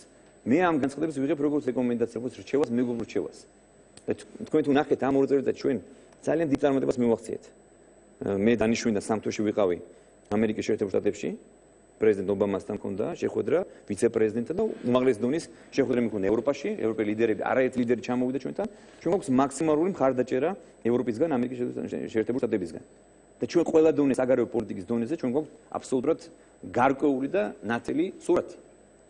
მათ ნახეს, რომ ჩვენმა ხელისუფლებამ მიაღწია იმას, რასაც ვერ მიაღწია წინა ხელისუფლებამ 9 წელიწადში. ბატონო ირაკლი. ასოცირების ხელშეკრულება არის ერთი მთავარი მიღწევა რა ჩვენი ხელისუფლების. და თუნდაც ვიზა ლიბერალიზაციის პირველი ფაზის დასრულება წარმატებით, ესეც ერთგვარი ის არის, იმიტომ რომ რეალურად რეალურია ის, რომ ჩვენს მოქალაქეებს შეეძლოთ უვიზოთ მოგზაურობა ევროპაში. ბატონო ირაკლი, აი როდესაც თქვენ ამ თემებზე საუბრობთ, მაშინ აქვე და მე ისევ მინდა რომ იმ საარსებო მინიმუმის თემას და სამუშაო ადგილების თემას მიუბრუნდე. რატომ ვერ მოახერხა მას თქვენმა დელეგაციამ, გულისხმობ საქართველოს დელეგაციას, საპარლამენტო დელეგაციას ევროსაბჭოში, თუნდაც იმ ტექსტის მიღებას, იმ რეზოლუციის, როგორც თქვენ ბრძანეთ. იმიტომ რომ მაგალითად კახი კალაძემ ვიცე-პრემიერმა ჩვენს პირდაპირ ეთერში პირდაპირ გამოთქვა ერთგვარი საყვედური და თქვა რომ მათ ვერ იმუშავეს კარგად. ას იტყვის საქართველოს პრემიერ-მინისტრი. კარგი შეკითხვა. და მე მაქვს მასკო შეკითხვა, რომ რატომ ვერ მოხერხდა ის, რომ 2 წლის განმავლობაში ჩვენს მიერ გაკეთებული ამდენი საქმე მოსახლეობამდე ვერ მივიდა. ანუ საჭიროა მეტი პროაქტიულობა. უნდა ვიყოთ ჩვენ პროაქტიულები, თითოეული დეპუტატი, ჩვენი ასე ვთქვათ, მინისტრები იქნებიან თუ სამეფო თანამშრომლები, უნდა იყვნენ აქტიურ კომუნიკაციაში მოსახლეობასთან. და მე წეგან დავიწყე საუბარი და ვერ დავასრულე ის იდეა, რომ მიზანმიმართულად ჩვენი ოპონენტები და მედია საშუალებები აუცილებელია ავითარებ იმას, რომ აი მთავრობამ კითხვას უბადებენ, რომ ადამიანებს გაუჩინონ, ასე ვთქვათ, ეჭვი, კითხვა. რომ რა გააკეთა მთავრობამ, რა გააკეთა მთავრობამ, ყოველდღიურად იმეორებენ. და არის ბრძნული გამონათქვამი. ქართულის გვაქვს, რომ შეძახილმა ხე გაახმო, ხო? და ან წვეთი წყალი, ასე ვთქვათ, ქვას ხრեց, ხო? ეს ნორმალური, ეს ფსიქოლოგიურია ეს ყველაფერი და ეს რა თქმა უნდა ისინი ცდილობენ, რომ ადამიანების ქვეცნობიერებაზე მოახდინონ ზეგავლენა, მაგრამ ამას ჩვენ უპირისპირებთ სიმართლეს. ეს არის ჩვენი თავარი ძალა. ეს არის ჩვენი თავარი ძლიერება, რაც არის ჩვენ მხარეს. ვერ იმუშავა იმ დელეგაციამ ევროსაბჭოში? დელეგაციაზე აღარ არა, მაინტერესებს თქვენ ბრძანდებით მათი ლიდერი, კოალიციის ლიდერი ხართ ხელისუფლების ლიდერი და მე მაინტერესებს პრემიერ-მინისტრი როგორ აფასებს. აი ის რეზოლუცია, რაც თქვენ ალბათ ასე არ მოგეწონებოდათ, როდესაც ეს დაიკითხეთ, ხო? იგივე პოლიტიკურ დევნასთან დაკავშირებით. თქვენ როგორ ფიქრობთ, თქვენს დელეგაციას უნდა ემუშავა უფრო მეტად და შესაძლებელი იყო, რომ სხვა ტიპის ტექსტი დადებულიყო, თუ არა? მიმაჩნია კი, რა თქმა უნდა კი. თვითონ შედეგი მეტყველებს ჩვენი დელეგაციის მუშაობაზე. მაგრამ ეს კიდევ ვიმეორებ, რომ ამ რეზოლუციით სპეკულირება და ზოგადად ამით მანიპულირება და საზოგადოების შეყვანა შეცდომაში არასწორი. ეს რეზოლუცია არის კიდევ ვიმეორებ, რომ ავტორები ვინც არიან, მომხსენებლები საქართველოს შესახებ, ისინი ამბობენ, რომ ისინი არ ეთანხმებიან რეზოლუციას. მათ თქვეს, რომ ეს არის ნაციონალური მოძრაობის პარტიზანული რეზოლუცია. კარგით. ანუ ნაციონალური მოძრაობა არის ჩვეულებრივი მავნებელი ორგანიზაცია, ხო? მათ უკვე არავითარ სახელი აღარ აქვთ ქვეყნის შიგნით და რაც საკეთებენ, რაც ახერხებენ ჯერ კიდევ, დამასაც მალე დაასრულებენ, იმედი მაქვს. მავნებლობა სახერხებენ საკუთარი ქვეყნის და საკუთარი ხალხის წინააღმდეგ. ანუ აგრძელებენ რეალურად ისინი იმ საქმეს, რაც აკეთებენ წლის განმავლობაში. მე მინდა დაუბრუნდე ჩვენს მიერ გაკეთებულ მე მინდა რომ ამას დაუბრუნდე. აი თქვენ მე ჯანდაცვაზე მოგახსენეთ. დიახ. ჯანდაცვის პროგრამა, რომელიც არის ერთ-ერთი უნიკალური, ასევე მე მინდა გითხრათ, რომ დემოგრაფიის მიმართულებით ჩვენ ასევე გქონდა მნიშვნელოვანი სიახლე, ორსულ ქალბატონებს ჩვენ ვეხმარებით უფასო ვიტამინებით, მედიკამენტებით რეგიონებში, რეგიონებსაც დაბალი არის შობადობა. იქ ჩვენ დავუნიშნეთ მთაში 200 ლარი თითოეულ ბავშვზე, ყოველი მესამე და ზემოთ, ბარში 150 ლარი თვეში. რა თქმა უნდა, ეს არის პროექტები, რომელზეც ჩვენ ყოველთვის შევახსენებთ. ასევე მე მინდა გითხრათ განათლებაში მიღწეული ჩაგატარებული ეკონომები, ხო? თუნდაც ის ფაქტი, რომ 75 მილიონ ლარს ზოგავს საქართველოს მოსახლეობა. ვინაიდან მათ მოსავლეებს ჩვენ უფასოდ ვაძლევთ ასე ვთქვათ, სახელმწიფოებებს, ხო? 1065 სკოლის 53000 მოსავლეს ვემსახურებით უფასო სასკოლო ტრანსპორტით. ეს არის რეალური მონაცემები, ეს არის ფაქტები, რომელიც შეიძლება გადაამოწმოს ნებისმიერმა ჟურნალისტმა, ნებისმიერმა არასამთავრობო ნებისმიერმა ოპონენტმა, ოპოზიციის წარმომადგენლებმა. ასევე მინდა გითხრათ, რომ სკოლები 1000-მდე სკოლა ჩაუტარეთ რეაბილიტაციის რემონტი და ასე შემდეგ. ავაშენეთ რამდენი 21 ფაკულტეტი გავხდეთ უფასო. 12000 სტუდენტს ვაფინანსებთ მთლიანად პროფესიულ სასწავლებლებში. კი ბატონო. ასევე ვაშენებთ, მე მინდა გითხრათ, რომ შეგახსენოთ, რომ ჩემი ინიციატივით ჩვენ დავიწყეთ, ესე იგი, საუკეთესო სტუდენტების გაშვება საზღვარგარეთ. და ჩემი თავარი ამოცანა, ჩემი თავარი მიზანი არის ის, რომ ეს ადამიანები 5 წლის განმავლობაში, უბრალოდ რამდენიმე წლის განმავლობაში, 1 ან 2 წლის განმავლობაში, იმის დამეხმარებით რა პროგრამას გადიან უცხოეთში, საუკეთესო უნივერსიტეტებში ჩამოვლენ, მიიღებენ განათლება, ჩამოვლენ და სახელმწიფოს მომსახურებიან. ძალიან კარგი. და ასევე მინდა გითხრათ, რომ ჩვენ გვაქვს არანაკლებ შთამბეჭდავი მონაცემები, თუნდაც ეკონომიკაში, თუნდაც ნებისმიერ სფეროში დამისახელეთ. აღარ ვსაუბრობ სოფლმეურნეობას. მე მინდა გითხრათ, შეგახსენოთ, რომ ერთი კითხვა თუ შეიძლება. ეს მიღწევები, რომელზეც თქვენ საუბრობთ, ეს არის ძალიან კარგი, თქვენ არ გიყვართ ხოლმე, როდესაც ოპონენტები დაუშვათ რაღაცას გახსენებენ, მაგრამ არა, გულისხმობ იმ ადამიანებს, ყოფილი ხელისუფლების წარმომადგენლებს და როდესაც გიხსენებენ ხოლმე, რა თქვენი ოპონენტები ამას ამბობენ, დაუშვათ ეს თქვენთვის ერთგვარი გაღიზიანების თემა ხდება ხოლმე. არა, უბრალოდ არა. მე მინდა კიდევ საზოგადოებას რო განუმარტო. მე რა თქმა უნდა არ ვღიზიანდები.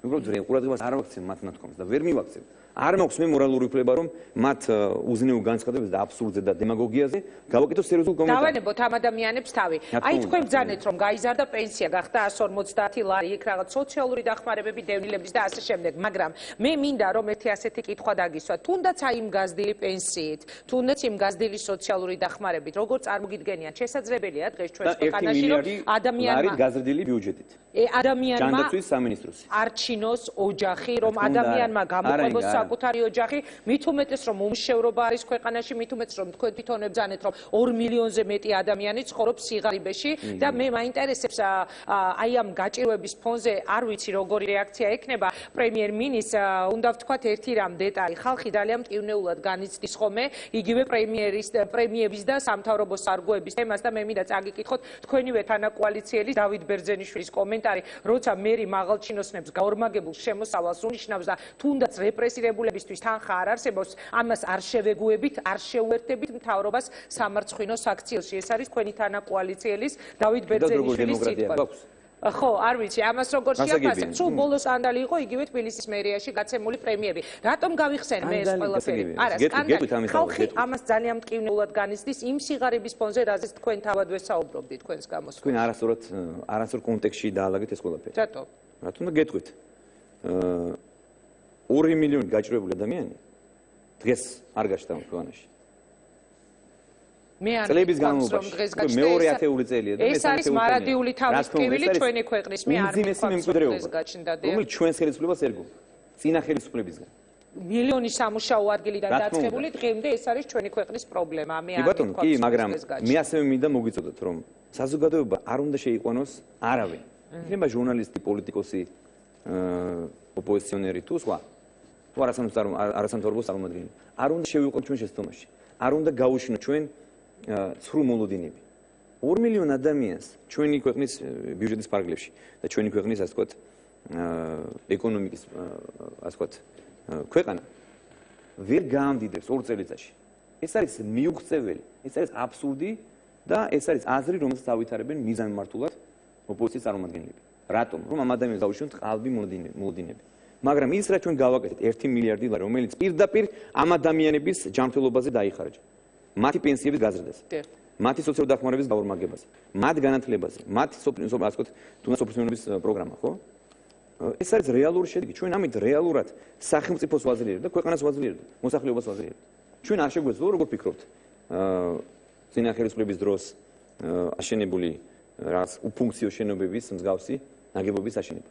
რა თქმა უნდა შეგვეძლო, მაგრამ ჩვენ უარი უთხარით გაუაზრებელი პროექტები განხორციელებს როგორც არის პარლამენტის შენობა თუნდაც მაგალითად რომელიც 360 მილიონი გადაიხადა სააგაშრომო ჩვენ ეს 300 მილიონი გადავიხადეთ სოფლის მეურნეობაში მე ხალხს ვეკითხებ მაშინ რა ჯობია რომ ვაჩვენოთ მოსახლეობთ ეს სოფლიოს რომ აი ახალ საქართველოს ჭყალებში ვაშენებთ საქართველოში თუ ეს ჭყალებში შენება გრძელდება თუ რა ჯობია თუ საზრკველი უნდა გავამაგროთ თუ მოსახლეობას უნდა დავეხმაროთ რომ წამლის ფული არ ქონდა წამლის ფულისთვის და ოპერაციის გამო ისინი სახს კიდიდნენ ღებულობდნენ კრედიტებს და მილახშეებდნენ და აშენებდნენ 100,000-ობით ადამიანებს გაუბედურებული და სტრესის ქვეშ და მძიმე პირობებში რომელიც მე თქვენ გიკითხებით თქვენი აზრით მაინტერესებს უბრალოდ რანე სწორი მიდგომა გვაქვს ჩვენ რომ სოფლის მეურნეობაში საკვირველი ადამიანები რამძიმე დღეში არიან და წლების განმავლობაში იყვნენ ამ ქვეყანაში კიდევ ერთხელ ვამბობ ეს არ არის თქო არც ახალი პრობლემა და არც 5 წლის წინანდელი მარადიული პრობლემაა მაგრამ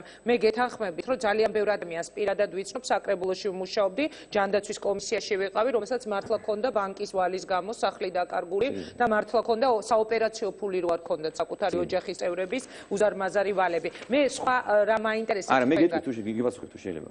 ანუ არასდროს სვავთ კითხვას, როცა ამბობთ რომ აი 150 ლარი აქვს პენსია, და დროს მერის თანამშრომელმა დაინიშნა რაღაც პრემია, ხო? არასდროა. უკვე დამახინჯებოთ ასეთ ინფორმაციას მოქალაქეებს. მე თქვენზე არ მაქვს საუბარი. რატო? იმიტომ რომ თქვენ თუ გინდათ რომ მაშინ როგორ გავაკეთოთ? ჩვენ ავირჩიოთ. ჩვენ გვინდა სუფთა, თანამედროვე, განათლებული, მოტივირებული მთავრობა და ხელისუფლება, რომელიც ზრუნავს იმაზე რომ 20 საათის განმავლობაში ზრუნავს იმაზე რომ საკუთარ მოქალაქეებს, აი ამ გაჭირვებულ ადამიანებს დაეხმაროს, სწორი პოლიტიკა გაატაროს, სწორი რეფორმები გაატაროს, სწორი პროგრამები დანერგოს, რითაც მათ შვებას მივცემ და მათ მდგომარეობას გავამჯობესებთ, თუ გჭირდება თქვენ 150 ლარიანი ხელფასის ასე ვთქვათ, მთავრობა. არა, მე არ მithქვამს რომ მთავრობის მოსახლეობას მინდა მოსახლეობას განუმარტო. არასწორი შეფასება, არასწორად კონტექსტში დასმული კითხვა არის რომ აი 150 ლარის ფონზე როგორ გამოჩნდება 4 თუ 500 ლარის ხელფასი ვიცე-მერისთვის თუ აჩვენებს. უგაცრავად და ვიცე-მერი უნდა იყოს მოტივირებული, თუ ჩვენ გვინდა რომ კვალიფიციური კადრები გვყავდეს, თუ ჩვენ გვინდა რომ პროფესიონალები გვყავდეს, მით უმეტეს მიმდინარე კონკურენციის ფონზე, როცა კერძო სექტორი რეალურად ისრუტავს მთელს კვალიფიციურ და პროფესიონალ კადრს საჯარო სექტორიდან. აქ ჩვენ კონკურენციას ვერ გაუწევთ, რა თქმა უნდა, კერძო სექტორში. კერძო სექტორში დღეს არის უზარმაზარი ხელფასები. ორჯერ მეტი ხელფასები. მინისტრებს აქვს დღეს 500 ლარი. კერძო სექტორში დეპარტამენტს და ისა თქვა განყოფილების პროცესს შეიძლება 500 ლარი. და მათ აქვს 10, 15 და 20 ლარი ხელფასები. ანუ დღეს უკვე იმდენი ესეთ რეალობაა. რა თქმა უნდა ეს უსამართლობაა, ხო? არის ძალიან დიდი დისბალანსი, მაგრამ ჩვენ თუ შევანაის დროს მე გახსენეთ რომ იყო 100 ლარი ხელფასები, ხო 50 ლარი და შემდეგ იქ იყო კორუფცია და კატასტროფა იყო. ჩვენ რა თქმა უნდა არ დაუშვებთ მაგას. ჩვენ უნდა გადავუხადოთ, უნდა მოვთხოვოთ პასუხი ჩვენს ხელისუფლებას, მთავრობას და რა თქმა უნდა ეს ყველაფერი იყოს გონივრობის პარაგრაფში. და რა თქმა უნდა აქ მორალთანაც გვაქვს საქმე და ყველაფერთან, მაგრამ მე ვერ ვხედავ პირიქით ჩვენ თუ ჩვენს ასე ვთქვათ თანაშრომლებს გადავხდით ხელფას, მათ უნდა მოვთხოვოთ პასუხი, მათ უნდა იგზნო პასუხისმგებლობა და ანგარიში ვალდებულება ხალხის წინაშე. იმიტომ რომ 150 ლარი ეს დისბალანსი არსად არ არც ქვეყანაში არ არის. აიღეთ ნებისმიერ ქვეყნის მაგალითი. იქაც არ არის ასე და იქაც არის ყველას საყოველთაო ბედნიერება, კეთილდღეობა ძალიან ძნელად მიღწევადია. სხვა შორის ეს კითხვა ასე რომ ჩვენ უნდა ვიზნოთ იმას უკაცრავად ინგა. მე ჩვენ უნდა ვიმუშაოთ იმაზე, რომ ჩვენი როდესაც ამას იგებენ და არ მithქვამს შედარებისთვის, რომ 150 ჩვენ უნდა ვიმუშაოთ იმაზე, რომ ეს 150 ლარი გახდეს 1500 ლარი.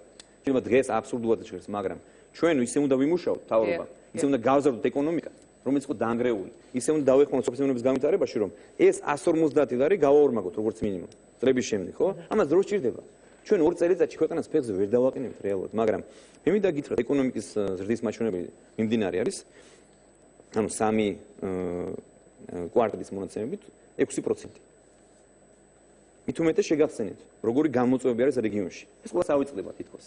ამ რეალობაზე არავინ არ საუბრობს. უკრაინაში რა ხდება რუსეთში, რა ხდება ჩვენს ოკუპირებულ ტერიტორიებზე, რა ხდება რეგიონში, სირია, ერაყში. სოფლიოში არის უამრავი ძალიან სერიოზული კონფლიქტები. ამ ფონზე საქართველოს ახერხებს 6%-იან ზრდას. მით უმეტეს იმ ფონზე, როცა არც ერთი ტელევიზია არ აშუქებს სახელმწიფოს, ასე ვთქვათ, მხარდამჭერ ან ობიექტურ ინფორმაციას, ხო? თქვენ დამისახეთ მთავრობა რომელიც ძალიან გაბრაზებული ჩვენებით რაღაც ტელევიზიებზე არ აშუქებს ვერ დამისახებთ მაგალითს მთავრობისა რომელიმე ქვეყნის სადაც არც ერთ ტელევიზიას ასე ვთქვათ არც ტელევიზიასთან წვდომა არ აქვს თავრობას. გინდათ მეკითხათ მაშინ გულწრფელად გითხრათ ჩემი აზრი ამაზე პრემიერ-მინისტრი კი არ უნდა საუბრობდეს თქვენ ყავთ თქვენი გუნდი დეპუტატების გუნდი რომლებიც იმ პარლამენტში ნახევარზე მეტი ეხლა ძალიან გულწრფელად გეტყვით რახან ამდენჯერ ახსენეთ ტელევიზიები და გაშუქება იმის ნახევარიც კი ვერ მოხდებოდა იმ ადამიანების იმ პარლამენტში თქვენი გუნდი რომ არ ყოფილიყო და დღეს მათ აღარ უნდათ რომ ეთერში გამოვიდნენ ილაპარაკონ თუ რამე საკეთებს ხელისუფლება ეს მიიტანონ ადამიანებამდე ამაში არის ეგ პრობლემა და არა დაუშვათ ტელევიზიებში რომელიც თქვენ ამბობთ რომ არ აშუქებენ ეს გუნდის პრობლემაა ადამიანების გამოვიდნენ მოვიდნენ თავაზობთ პირდაპირ ეთერი გვაქვს დასხდნენ ილაპარაკონ არა და ჩაკეტილი წრი არის 5-6 კაცი გამოდის ეთერში თემაზე 5-6 კაცი კარგით მოდით მე ვიდრე რეკლამას გამოვაცხადებ ეკономიკაზე ეკონომიკაზე მინდა რომ გითხრათ რომ ამ 2 წლის ურთული 2 წლის განმავლობაში ჩვენ შევძელით 24%-ით ექსპორტის გაზრდა 70%-ით გავზარდეთ ექსპორტი ევროკავშირის ბაზარზე და 530% რუსეთის ბაზარზე ის ფაქტი რომ რუსეთთან გავხსენით ბაზარი იმაში რომ ეს არის ერთ-ერთი სერიოზული მიღწევა ამაზე უცნაურია სააკაშვილი თუმცა მე მაგალითს გეტყვით რომ სააკაშვილის კიდევ ერთხელ წარმოვაჩინოთ როგორი მიდგომები იყო წინა ხელისუფლების დროს და როგორი არის ჩვენ დროს WTO-ში სოფლიო სავაჭრო ორგანიზაციაში გაწევრიანების მხარდაჭერით სანაცვლოდ რუსეთისთვის მხარდაჭერით სანაცვლოდ სააკაშვილმა მოითხოვა პრეზიდენტ ობამასთან შეხვედრა აი აქედან ჩანს რომ ეს ადამიანი საკუთარ თავზე ფიქრობდა მხოლოდ და ჩვენი ქმედებიდან გამომდინარე ვერ დამისახებთ მაგალითად ჩვენ თავზე ვფიქრობთ ჩვენ ვფიქრობთ რა თქმა უნდა ჩვენი მთავრობის სიძლიერე და ჩვენი სახელმწიფოს გაძლიერება და ჩვენი მოქალაქეების უკეთ ცხოვრებაზე და კიდევ გეტყვით თუ შეიძლება მოვისმინე ოპონენტების აზრი რომ აი დღეს ბიზნესი ნაკლებ უშოვლობს. დიახ. როგორ შეიძლება რომ ესეთი განცხადება გააკეთოს მაშინ როცა რეალური 2 წლის განმავლობაში დარეგისტრირდა 46000-ზე მეტი ბიზნეს კომპანია სუბიექტი და 2 წლის განმავლობაში 3 მილიონ ლარზე მეტი ბრუნის მქონე გადამხდარმა მსხვილ ბიზნესად გადაკეთდა 418 კომპანია. ანუ რეალურად კომპანიებმა 2 წლის განმავლობაში იშოვეს უფრო მეტი ფული და მათი ერთობლივი შემოსავალი გახდა 4 მილიარდ ნახევარი ლარი. გასულ წელს მე გეტყვით მაგალითს გეტყვით. ჩვენი პოლიტიკის შედეგია, ჩვენი პრაგმატული კონსტრუქცია და ჯანსაღი პოლიტიკის შედეგია ის რომ მაგალითად მინერალური წყლების კომპანია ბორჯომის მოგება გაოთხმაგდა 400%-იანი მოგება ჰქონდა. ღვინის ექსპორტიორებმა გაოთხმაგეს მათი მოგებები. ეს რეალობა არ არის, თუმცა ის რომ 4000 ჰექტარზე გავაშენეთ ჩვენ 2 წლის განმავლობაში ახალი ვენახები. მაშინ როცა წინა დროს გლეხს საკუთარი ხელით აჩეხინებდნენ ვენახს. ჩვენ 420000 ჰექტარი მიწა დავამუშავეთ.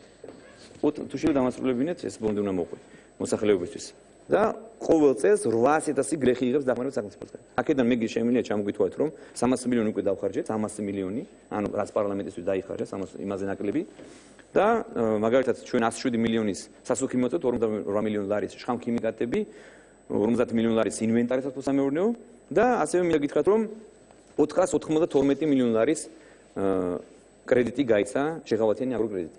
ანუ ჯამში 800 მილიონი 2 წლის განმავლობაში დაიხარჯა ჩაიდო სოფლის მეურნეობაში. ეს თქვენ რა გონიათ, რომ სად მიდის ეს ფული? არ მიდის მოსახლეობაში? არ მიდის მოსახლეობა ალბათ თავის საკუთრის 2 წლის შემდეგ, როდესაც არჩევნები იქნება და შეაფასებს გლეხებისგან 2 წლის განმავლობაში შეწყვეტილი არის 200,000 ტონა ყურძენი. მაშინ როცა ბოლო 4 წლის განმავლობაში სააგაშვილის დროს შეისყიდეს 88,000 ტონა ყურძენი და 270 მილიონი ლარი შევიდა მხოლოდ კახეთის რეგიონში და რაჭაში. თხილის მაგალითად რეალიზაცია 170 მილიონი ლარის თხილს რეალიზებული სამეგრელოს რეგიონში. ეს რეალურად მოსახლეობის მათ ოჯახების კეთილდღეობას ხმარდება, ხო? მათთან შედის. მაშინ როცა თუნდაც ატმის ექსპორტი 70% არის გაზრდილი. ატამი, ვაშლის სუბსიდირება მოახდინეთ პირველად საქართველოში, ციტრუსის სუბსიდირება, ყურძნის, ეს არის რეალობა, ქალბატონი ინგა. და თქვენი თქმის არ იყოს, მე მინდა დაგეთანხმო აბსოლუტურად, რომ ამაზე უნდა ვისაუბროთ ჩვენ ყოველდღიურად. და არა იმაზე, რომ არის თუ არა კრიმინალი მერაბიშვილი. თუ არის თუ არა კრიმინალი ახლა ედუ, თუ აცემინა თუ არა გილაშვილი ზაგაშვილმა. ამ ყველაფერს პროკურატურა შეაფასებს, მაგრამ ჩვენ ვისაუბროთ ამ პოზიტივზე. აი მე ხა მოგმართო თქვენ ქართული ოცნების დეპუტატებს თქვენი ლიდერი ამას ამბობს, რომ უნდა ვისაუბროთ კონკრეტულ თემებზეო და როდესაც გადაცემაში მონაწილეობას გთხოვთ ხოლმე, მე უარი აღარ თქვათ რომ გამოხვიდე და ილაპარაკოთ კონკრეტულ თემებზე. ვაგნერაკლი კითხვა იყო თუ შეიძლება გეტყვით. რეკლამა უნდა გამოვაცხადო ეთერში ბრძანეთ და შემდეგ შიდა პოლიტიკურ საკითხებზე უნდა გადავიდეთ. რომ აი ბატონმა ივანიშვილმა დაანონსა 60 საწარმო და სად არის საწარმოები? სად არის 60? სად არის 89 პასუხისმგებლობით გეუბნებით, სრულ პასუხისმგებლობით გეუბნებით ამას. 89 ახალი საწარმო შეიქმნა 2 წლის განმავლობაში. ჩვენი დაფინანსებით.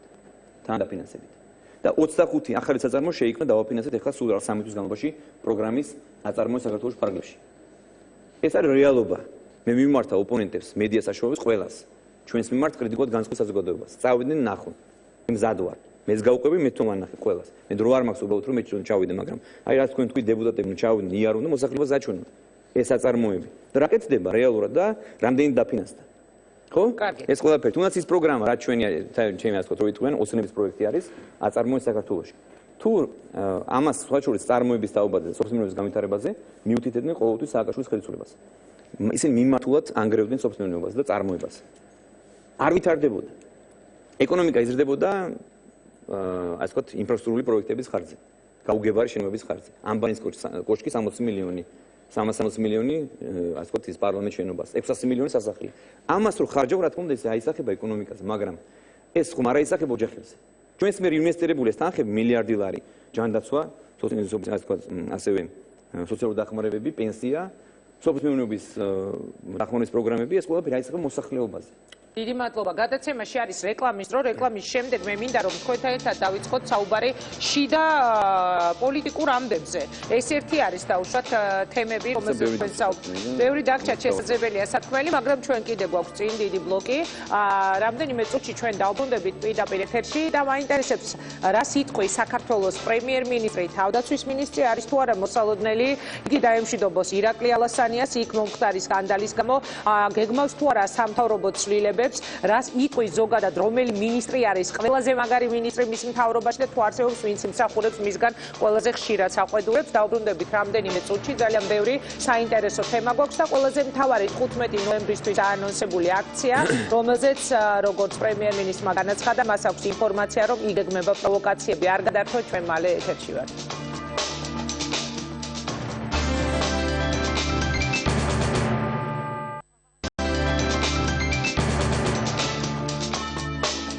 რეაქცია არის კვლავ პირდაპირ ეთერში ჩვენი სტუმარია საქართველოს პრემიერ-მინისტრი ირაკლი ღარიბაშვილი. მე მინდა შიდა პოლიტიკურ საკითხებთან დაგისვათ დაკავშირებით დაგისვათ ბატონო პრემიერო კითხვები. პირველ რიგში იგივე დღეს განვითარებული მოვლენებიდან გამომდინარე, თუნდაც არის თუ არა თქვენში პირადად იმის მოლოდინი, რომ შესაძლებელია თქვენი კოალიცია დაიშალოს, რომ ირაკლი ალასანიას გუნდი აღმოჩნდეს ოპოზიციაში, რომელმაც დღეს ძალიან მკვეთრი პოზიცია დააფიქსირა იგივე მოსვენების კანონთან დაკავშირებით.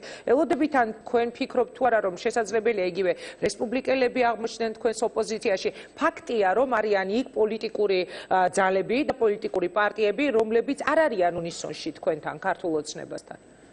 არა, მე ასე დავიწყებდი, რომ ისე ძალიან სკანდალური ხართ, ეს გიყვართ სკანდალური განცხადება. არა, დღეს რო ვარ ესეთი კონსტრუქციული, მე მგონი არასდროს არ ყოფილი ვარ, იმიტომ რომ მე უფრო მაინტერესებდა პრემიერი რა სიტყოდა, ვიდრე დაუშვათ ჩემი ოპონირების რეჟიმი თქვენ. არა, რატომაც მე მზად ვარ ოპონირების ის, მაგრამ რაც შეგვიძლია თქვენ შეკითხოს, მე პირველი მინდა გამეორო ის, რომ კოალიციაში არის აბსოლუტურად ჯანსაღი ვითარება. ღია კოალიცია.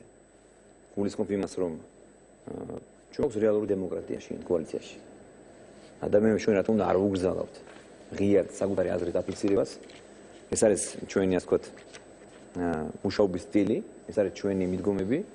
ნორმალურია თუ კოალიციაში შემოვიდა რომელიმე პარტია, ან პარტიის წევრმა დააფიქსირა რაღაც აზრი, თუნდაც საჯაროდ. მე არ მიმაჩნია ეს რაღაც განსაკუთრებულად. ეს აჩვენებს სწორედ დემოკრატიულობას, ჩვენი ხელისუფლების. ჩვენ გვახსოვს როგორი ვითარება იყო, ხო? კი ბატონო, პარლამენტში ვერამ ვერ გაბედავდა.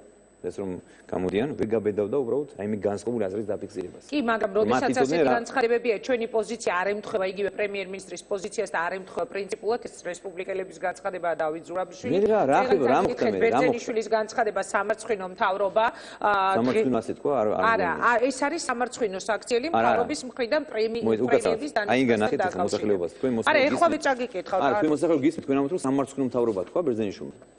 კი ბატონო, ეხლავე გიკითხავ დავით ბერძენიშვილის მე მოვძებნი წეგან წავიკითხე, მაგრამ ეხლა კიდევ ერთხელ გადავიკითხავ, როდესაც მერი მაღალ ჩინოსნებს გაორმაგებულ შემოსავალს უნიშნავს და თუნდაც რეპრესირებულებისთვის თანხა არ არსებობს, ამას არ შევეგუები, არ შევუერთდები მთავრობას სამარცხვინო საქციელში. ეს არის დავით ბერძენიშვილის სიტყვები. იგივე რესპუბლიკელების. ანუ აქედან გამომდინარე ჩნდება კითხვა, ელოდებით თუ არა რომ შესაძლებელია კოალიცია დაიშალოს. მით უმეტეს რომ ისინი ღიად საუბრობენ 2016 კოალიცია შედგება 6 პარტიიდან, ხო? ჩვენ გვაქვს შეთანხმება ესე იგი 2016 წლამდე კოალიცია იქნებოდა შეკრული და ასე ვთქვათ. ერთად მივიყვანდით ამ პროცესს, დაწყებულ პროცესს. მე საერთოდ არ უყურებ ასე მაგ პროცესს, რომ კოალიცია დაიშლება, არ დაიშლება. მე მინდა გითხრათ, რომ მე რაზეც ვფიქრობ, ეს არის ის გამოწვევები, რაც ქვეყანაში არის. საშინაო საგარეო პოლიტიკა.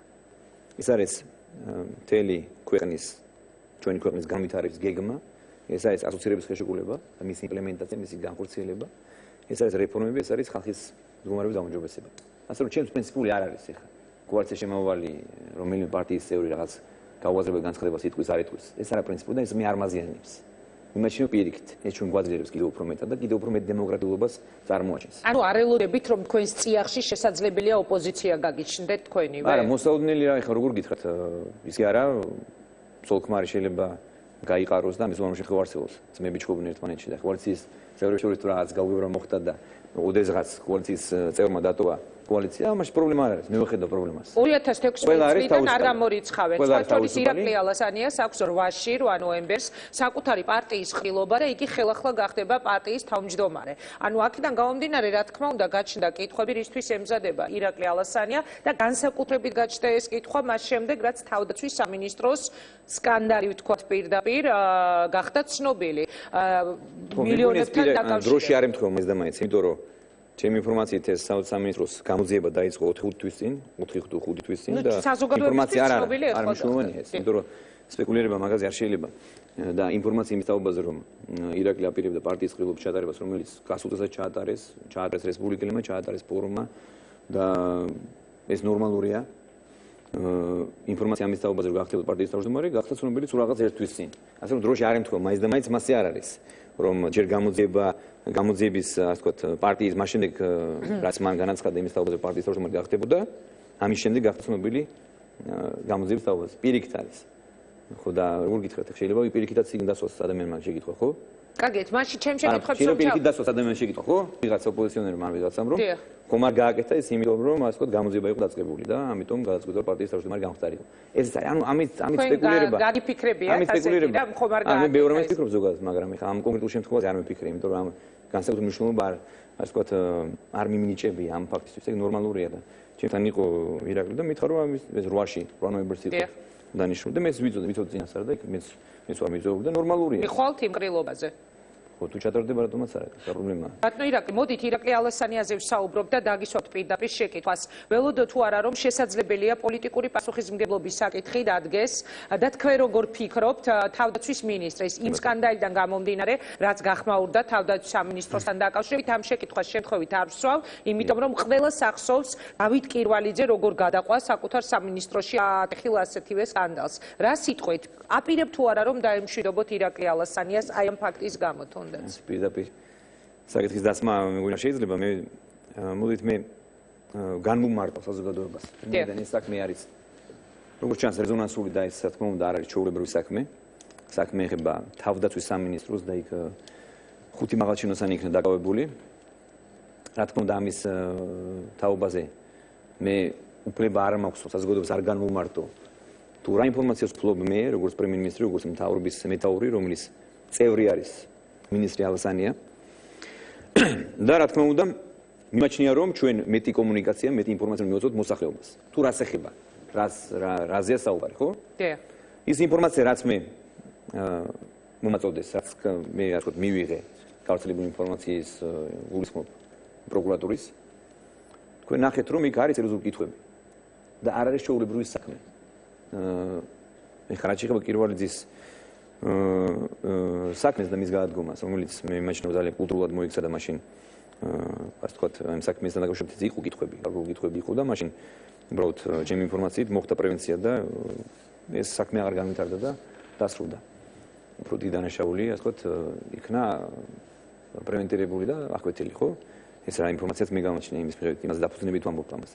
რაც შეეხება ამ საქმეს, ძიმე საქმეა, მე შემთხვევით არ მეთქვამს რომ მეც განვიცადი და მე განვიცდი ამ საქმეს. ბუნებრივია ამას გულგრილი ვერ შევხვდები.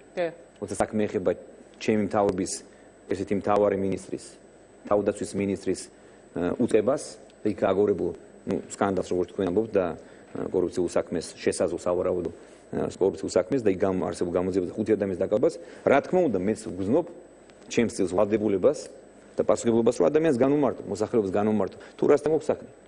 არის მართლა რეალურად ასეთი ფაქტი არ არის. რა თქმა უნდა გამოძიება უნდა დააზუსტოს, დაასრულოს, უნდა ჩატარდეს გამოძიება ობიექტური, გამჭვირვალე, არც ერთ კითხვა არ უნდა დარჩეს საზოგადოებაში, არცად, არც შიგნით, არც ქვეყნის გარეთ და მეორეს მხრივ სასამართლომ უნდა მიიღოს დამოუკიდებელი გადაწყვეტილება. მხოლოდ ამის შემდეგ შეიძლება ვიმსჯელოთ ჩვენ. და მე მინდა უბრალოდ საზოგადოებას განუმარტო, რომ რა თქმა უნდა მძიმეა, მეც მაქვს შეკითხვები და მე ვინაიდან არ მინახავს მინისტრი ალასანია. ალასანიასთან გაქვთ შეკითხვები? არა, ბუნებრივია, მეც მაქვს შეკითხვები, რაც ალბათ ყველა ნებისმიერ მოქალაქეს შეიძლება აქვს კითხვები და მეც ვაპირებ საუბარს, თვითონაც დაინტერესდება, თვითონაც განმარტავს მოქალაქეებისთვის, თუ რასთან გვაქვს საქმე, ხო? ამას გარკვევა სჭირდება, ამის ასე ვთქვათ, ესე გულგრილი დამოკიდებულება არ შეიძლება. ის რაც ჩვენ მოვისმენთ პროკურატურისგან, თუ ეს ასეა და თუ ეს სავარაუდო ასე დანაშაული, რომელზეც საუბარი არის დამტკიცდება, რა თქმა უნდა, მძიმე გადაწყვეტილება იქნება და მძიმე პასუხისმგებლობას დააყენებს. სამინისტროს მაღალჩინოსნების. მათ შორის მინისტრის? არ მე არ ვიცი, მე ვერ გეტყვით ვერაფერს წინასწარ. მე არ ვარ, ასე ვთქვათ, გამოძიებელი, მე არ ვარ პროკურორი. მე მინდა გითხრათ, ორივე უწყება რეალურად ჩემს დაქვემდებარებაშია, ხო? პირდაპირ თუ არა პირდაპირ. და მე ორივეს გამისდი. თუ ერთმა ვერ დაამტკიცა მეორე დანაშაული, ან პირიქით მოხდა, რა თქმა უნდა, ჩემს ორივე შემთხვევაში არის კივნეული. და მე ამას გამისდი, რომ ჩემ მთავრობას ეხება. და თუ რამე ფუჭდება ან კეთდება, ამაზე მე ვარ პასუხებელია საბოლოო ჯამში, ანუ მე ვიღებ ჩემს წილს ვალდებულებას, რომ მოსახლეობას განუმარტო რა მოხდა. ანუ ორიდან ერთ-ერთის პასუხისმგებლობა ყველა შემთხვევაში დადგება? მოდით ასე დაგისვათ მაშინ ამ შეკითხვას. არა, მე ასე არ დავაყენებ საკითხს. მე უნდა ჩვენ დაველოთ გამოძიებას. დიახ. და პროკურატურა მაქსიმალურად ღია იქნება და გამჭვირვალედ წარმართავს გამოძიებას, რომ არც ერთ კითხვა არ დარჩეს. მეორე მხრივ თავის სამინისტრო უნდა იყოს მოტივირებული, მოწოდებული, რომ ნებისმიერ კითხვაზე გასცეს პასუხი. მათ შორის საჯაროდაც. დიახ. და პირადად მინისტრმა. თუმცა ის ფაქტი, რაც ჩვენ მოვისმენთ, რომ ეხა კითხვები არის, ეხა ტენდერი როგორ ჩატარდა, ხო? ანუ საუბარი იმაზე, რომ თვითონ ის კაბელი რაც გაიყვანეს. რამდენი მიზანშეწონილი იყო ამის გაკეთება? იყო თუ არა მის საჭიროება ეს მინისტრის მოადგილეც დაიკითხა ამასთან დაკავშირებით. დიახ. ეს საკითხია. მეორე საკითხი არის ის, რომ როგორ ჩატარდა ტენდერი, ხო? თუ არ მოხდა რაიმე დარღვევა. იმიტომ კითხვები არის, რომ ძალიან მოკლე ვადაში მოხდა ტენდერის ჩატარება, კომპანია ვერ შეძლეს, ესე იგი, როგორც ინფორმაცია ვრცელდება პროკურატურიდან. რაც მე მითხრეს, რაც მე გადმოცეს, იმას გიყვებთ, უბრალოდ თქვენ რა გიხსნათ და მოხალხეებს რომ განუმარტო, ხო? ასევე საუბარი იმაზე, რომ მაგალითად ის კაბელის რაც ჩაიდო, ამ კაბელში გამავალი წვერების შესყიდვაზე იყო საუბარი. ამ დროს რეალურად უნდა ყოფილიყო ალბათ მომსახურება და საქონლის მიწოდებაზე, ხო? ანუ ეს ვერსიებია რაც გეუბნებთ. ასევე კითხვა რა თქმა უნდა ბუნებრივია ჩნდება მაშინ, როცა კონტრაქტის საერთო ღირებულება არის 6 მილიონ 700 და 6 მილიონ ნახევარი არის ავანსის სახით გადარიცხული. და ეს მოხდა, მე მახსოვს, რომ ეს იყო გასულ წელს, ახალ წლამდე, როცა ავანსის სახით 5 მილიონი, უბრალოდ 5 მილიონი გამოეყო თავის სამინისტროს სარეზერვო ფონდიდან მაშინ სამინისტროებს დაურიგეთ, მორჩენილი თანხა ჰქონდა და მიეცა სამინისტროს რომ გამოეყენებინათ. 5 მილიონი არის ამასახით მიცემული და შემდეგ რაღაც სულ რაღაც ორ კვირაში დამატებით 1.5 მილიონი. ანუ ეს კითხვები რა თქმა უნდა მეც მაქვს თქვენ არაფერი ამ თემაზე. მე არ ვიცოდი, მე ჩემს რო ეკითხვა რა თქმა უნდა მე ვეთყოდი. როგორც მინიმუმ რჩევას მივიწევ. არა, აი, როდესაც ცნობილი გახდა, ან აღარ ქონიათ, ან სატელეფონო საუბარი. გამოძიების პროცესში მე არ ვერევი და მე მკვეთრად მას გამიჯნული. ყველამ კარგად იცის რომ მე გამოძიების დეტალებში არ შევდივარ უბრალოდ, მაგრამ ეს კითხვები რაც მოვისმინე, რა თქმა უნდა ამ კითხვებზე პასუხი საჭიროა, საზოგადოებამ გაიგოს, თუნდაც ის რომ რატომ გადაიხადა თავის სამინისტრომ ამ კაბელში 6.5 მილიონი და აღმოჩნდა რომ ესე იგი სამუშაოები შედებოდა 2.5 მილიონი და ან 4 მილიონი გაიფლანგა სავარაუდოდ, ამას თუმცა ამ დასწრება შეიძლება და ამას ესე ხელის მოსით ვერ იტყვი. ანუ საუბარი იმაზე რომ მაგალითად ეხა ბინა ააშენოთ, სახლი ააშენოთ და სახლის აშენების ფული გადაიხადოთ და ერთი ბინა იყიდოთ თქვენ. ანუ აქ დიდი, ანუ კითხვები არის, რა თქმა უნდა, მეც მაქვს შეკითხვები და ამას ღიად ვსაუბრობ. მე არ ვეძებ ამაზე ღიად საუბარს, იმიტომ რომ ჩემი მთავრობის წევრია და ერთი მნიშვნელოვანი მინისტრია. ასე რომ ამას ჭირდება, ყველაფერს ჭირდება გამოძიება და ანუ თქვენ გამორიცხავთ თუ არა, რომ მისი პასუხისმგებლობის საკითხი დადგეს და გადავდივარ შემდეგ შეკითხვაზე. მე არ ვსარგეთქვით ეხა ამას დაკავშირებით. ჩვენ უნდა დავიღოთ გამოძიებას, ჩვენ უნდა გავყვეთ როგორ განვითარდება მოვლენები. მინისტრი ჩამოვა კითხვებს გასცემს, პასუხს გასცემს, ესე იგი. კი ბატონო. კითხვებზე და პროცესი იქნება მაქსიმალურად გამჭირველი. მე ამას ვკვირდები და დარწმუნებული ვარ სამინისტრო იქნება მაქსიმალურად ასევე მოტივირებული. საინტერესოა, ჩვენ აქვე შევთავაზებთ ბატონ ირაკლი ალასანიას, თუმას ექნება სურვილი შემდეგ გადაცემაში, ასევე გახდეს ჩვენი გადაცემის სტუმარი. კიდევ ერთი და თუ შეიძლება გეტყვით. კითხვა უნდა ზოგადად ჩვენთვის, ჩვენი მთავრობისთვის მოსახლეობას რო შევახსენო. ჩვენთვის არ არის ეს ახალი. ჩვენ ვართ უკომპრომისო, მაშინ როცა საქმე ეხება შესაძლო სავარაუდო კორუფციულ გარიგებებს თუ მძიმე დანაშაულს. როცა საუბარი არის 4 მილიონი ლარის გაფლანგვაზე, ხო? და ხარი მძიმე კითხვები. ამაზე ჩვენ გულგრილი ვერ ვიქნებით. პირადად მე ჩემგან დავიწყებ. მე ადრე თქვი და კიდევ მინდა გავიმეორო. როცა მე აღარ ვიქნები პრემიერ-მინისტრი, როცა იქნება ეს ოდესღაც, ხო? ხო იქნება. მე მზად ვარ პასუხი გავცე. პასუხი ვაგო ნებისმიერ ჩემს დროს ჩემს მიერ ჩადენილი დანაშაულს. ანუ მე ჩემგან ვიწყებ ამას. და ამას ვაგუებ ყველა მინისტრს. ისინი არიან პასუხობელი, ანგარიშვალდებული მოქალაქეების წინაშე. ვინ არის და მაგაც თქვენი გეტყვი რომ მინისტრი? მითხარი. მინისტრობის დროს, როცა მე ვიყავი. კი ბატონო. შინაგან საქმეთა მინისტრი, ჩემი მეგობარი იყო და არის გელა ხვედელიძე, რომელიც პასუხისმგებაში მივეცით. თქვენ გონიათ ჩემთვის ადვილი იყო ამის გაკეთება? რა თქმა უნდა არა. მაგრამ ჩემთვის არის მთავარი სახელმწიფოს ინტერესები და ხალხის ინტერესები. ასე რომ მე არ ვაპირებ რომ ვინმეს და ვიღაცას, თუნდაც მე ვიყო, გადავაყო სახელმწიფოს ინტერესები. ეს არის გამორიცხული. ჩემი შვილი რო იყოს, ჩემი საკუთარი ასე ვთქვათ ოჯახზე რომ იყოს, მე აბსოლუტურად უკომპრომისო ვიქნები ამ ბრძოლაში. ეს პრაქტიკა, ეს სტილი დამკვიდრებული არის ჯერ კიდევ ბატონ დინევანიშვილის დროს. ჩვენ ასეთი მთავრობა, ასეთი სტილი გვაქვს ჩვენი მუშაობის. ეს არის ჩვენი ხელწერა. ასე რომ ჩემთვის რო ეკითხათ, მე კიდევ ვიძახი, რო ეკითხათ აზრი, რა თქმა უნდა, რჩევას მიცემდი. იგივე ირაკლის, იმიტომ რომ ამის ესე აქ კითხვები არის, ამ კითხვებს შეიძლება პასუხი გაცემა. კარგი, და თუნდაც ის, მაგრამ მე ვიცი რომ არის კომპანიები, რომელიც უფასოებს გაძლევენ მომსახურებას, ასე რომ კითხვები როცა არის, ამაში შეიძლება გამარტება. ბატონო ირაკლი, ვინ არის თქვენი ფავორიტი მინისტრი მთავრობაში? ჩვენი საუბარი ცოტა დასასრულისკენ უნდა წავიყვანო და ვინ არის, ვინც ყველაზე ხშირად იმსახურებს თქვენ შენიშვნას? თუ გეგმავთ სამთავრობო გუნდის განახლებას, მუდმივად მიდის მედიაში საუბარი ამაზე, რომ იანვარში შესაძლებელია მოხდეს განახლება გუნდის. ვინ გითხრათ რომ იანვარი? ნუ ჩვენს ყავს ახლა ჩვენი წყაროები და მოგეცით უფლება რომ ჩვენი წყაროებიდან გამოსულ ინფორმაციასთან დაკავშირებით დავსვათ შეკითხვები. მე არ მიმაჩნია სწორად რომ ვისაუბრო ფავორიტ მინისტრებზე და მინისტრებზე რომელსაც მე ვაძლევ შენიშვნას. ისი არის ასეთი მინისტრი, ვისაც ფავორიტ მინისტრსაც ვაძლევ შენიშვნას. კიდე ეს ნორმალურია. და ამაში მე ახალს ვერ ხედავ. ვინც იმსახურებს შენიშვნას ვაძლევ შენიშვნას. ანუ სამთავრობო გუნდის განახლებას არ გეგმავთ. მთავრობა არის დღეს. მთავრობა არის ძალიან ეფექტური. და ჩვენ გვაქვს მართლაც გამორჩეული მინისტრები. იმიტომ რომ შეხედეთ მათ მუშაობის სტილს. შეხედეთ მათ გამჭვირვალობას, მათ გახსნილობას. და ეს თქვენ ნახავთ რომ მთავრობის თითოეული წევრი არის მოწოდებული რომ ემსახუროს ხალხს და ქვეყანას. თქვენთვის მთავარი ამოცავალი ეს არის. აი მაგალითს გეტყვით ეხლა ვსაუბრობთ. რეგიონული განვითარების და ინფრასტრუქტურის მინისტრი ჩავლიაშვილი. რომის დროსაც იგი 2.4 მილიარდი ლარის პროექტები განხორციელდა საქართველოში. აქედან 89 მაგალითად ხიდი გარემონტა და 16 ახალი ხიდი აშენდა 550 კილომეტრი გზას გაუკეთდა რეაბილიტაცია.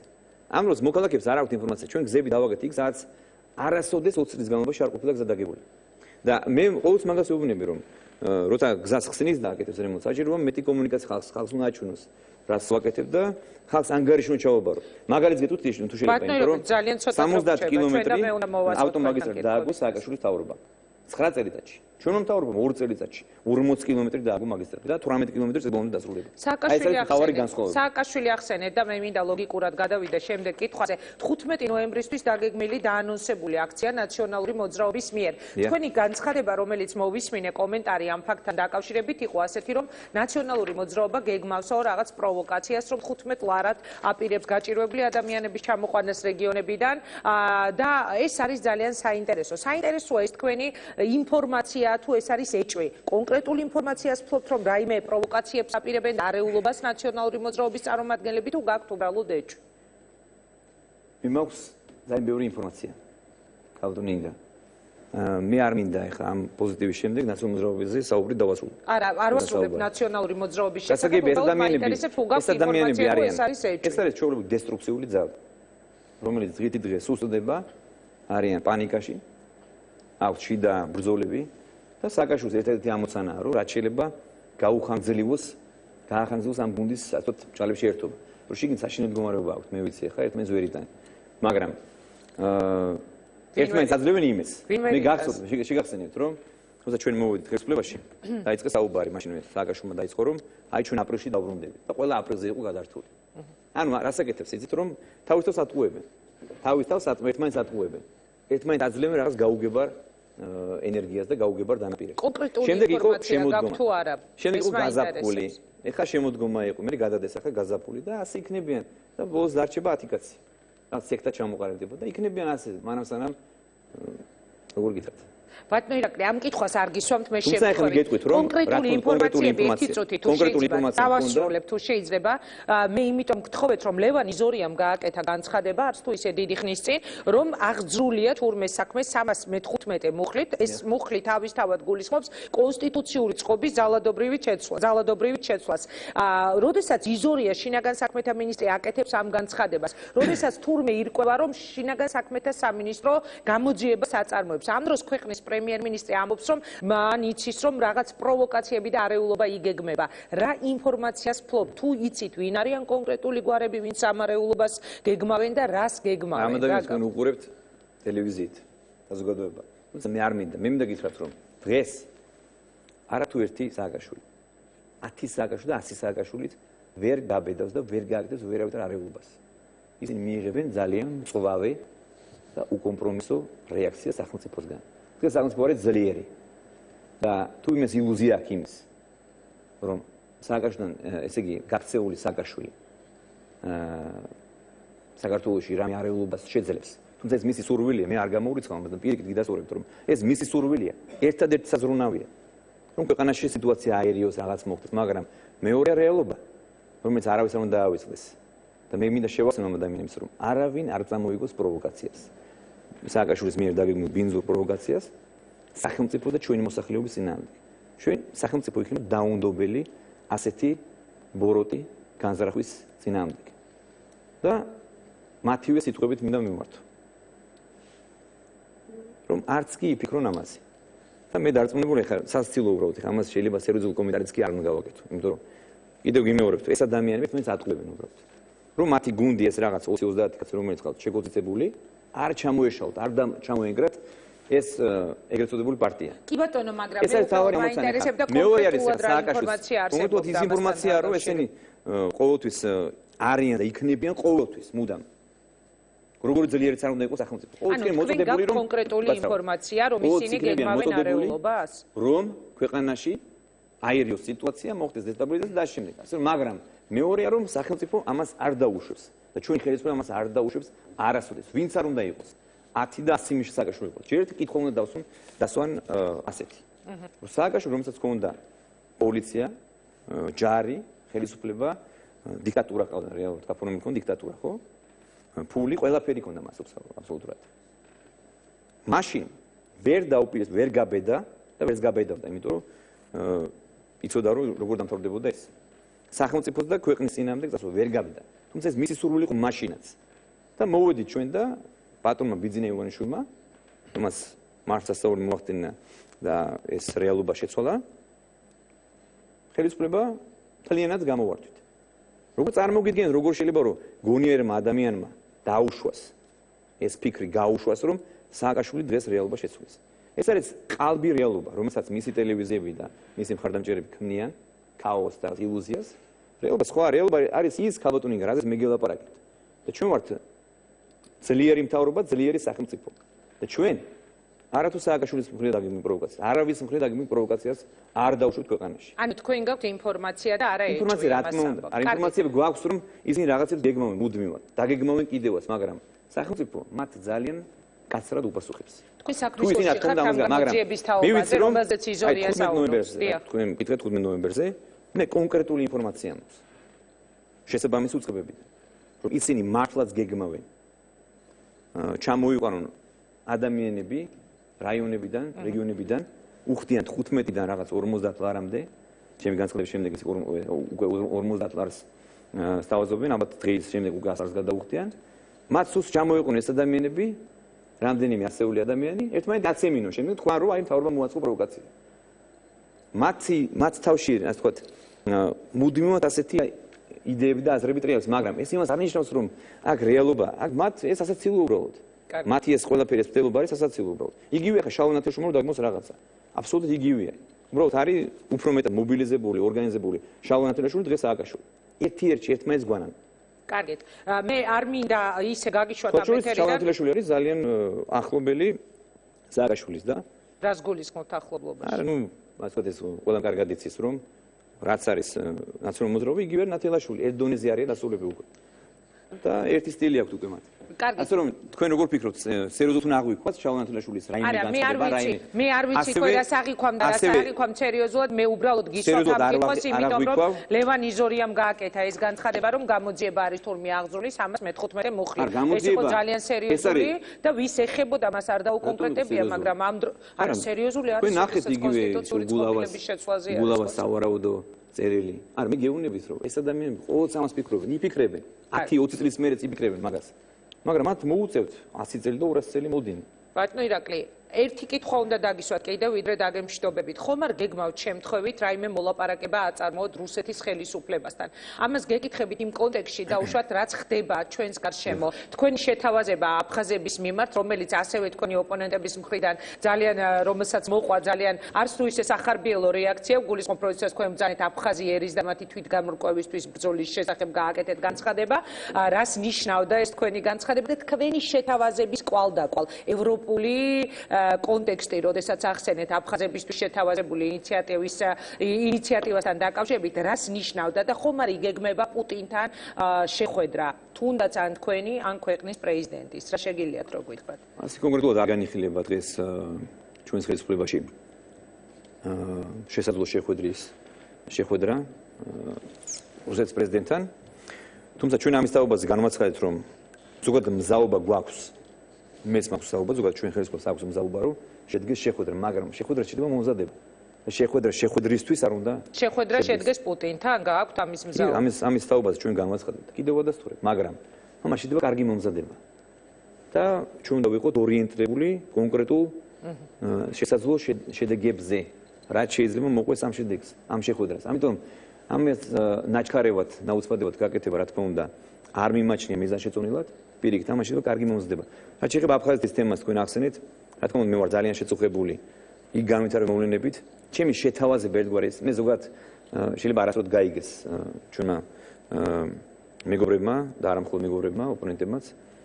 მე ძირითადად აქცენტი გავაკეთე ნდობაზე და ნდობის აღდგენაზე. მე აქცენტი გავაკეთე აფხაზეთის ჩვენი სატკივარის მომავალზე. ჩვენს ტერიტორიაზე, რომელიც ჩვენმა წინაპრებმა დღემდე მოგვიტანეს, ხო? და დღეს ამ მხოლოდ არის ოკუპირებული.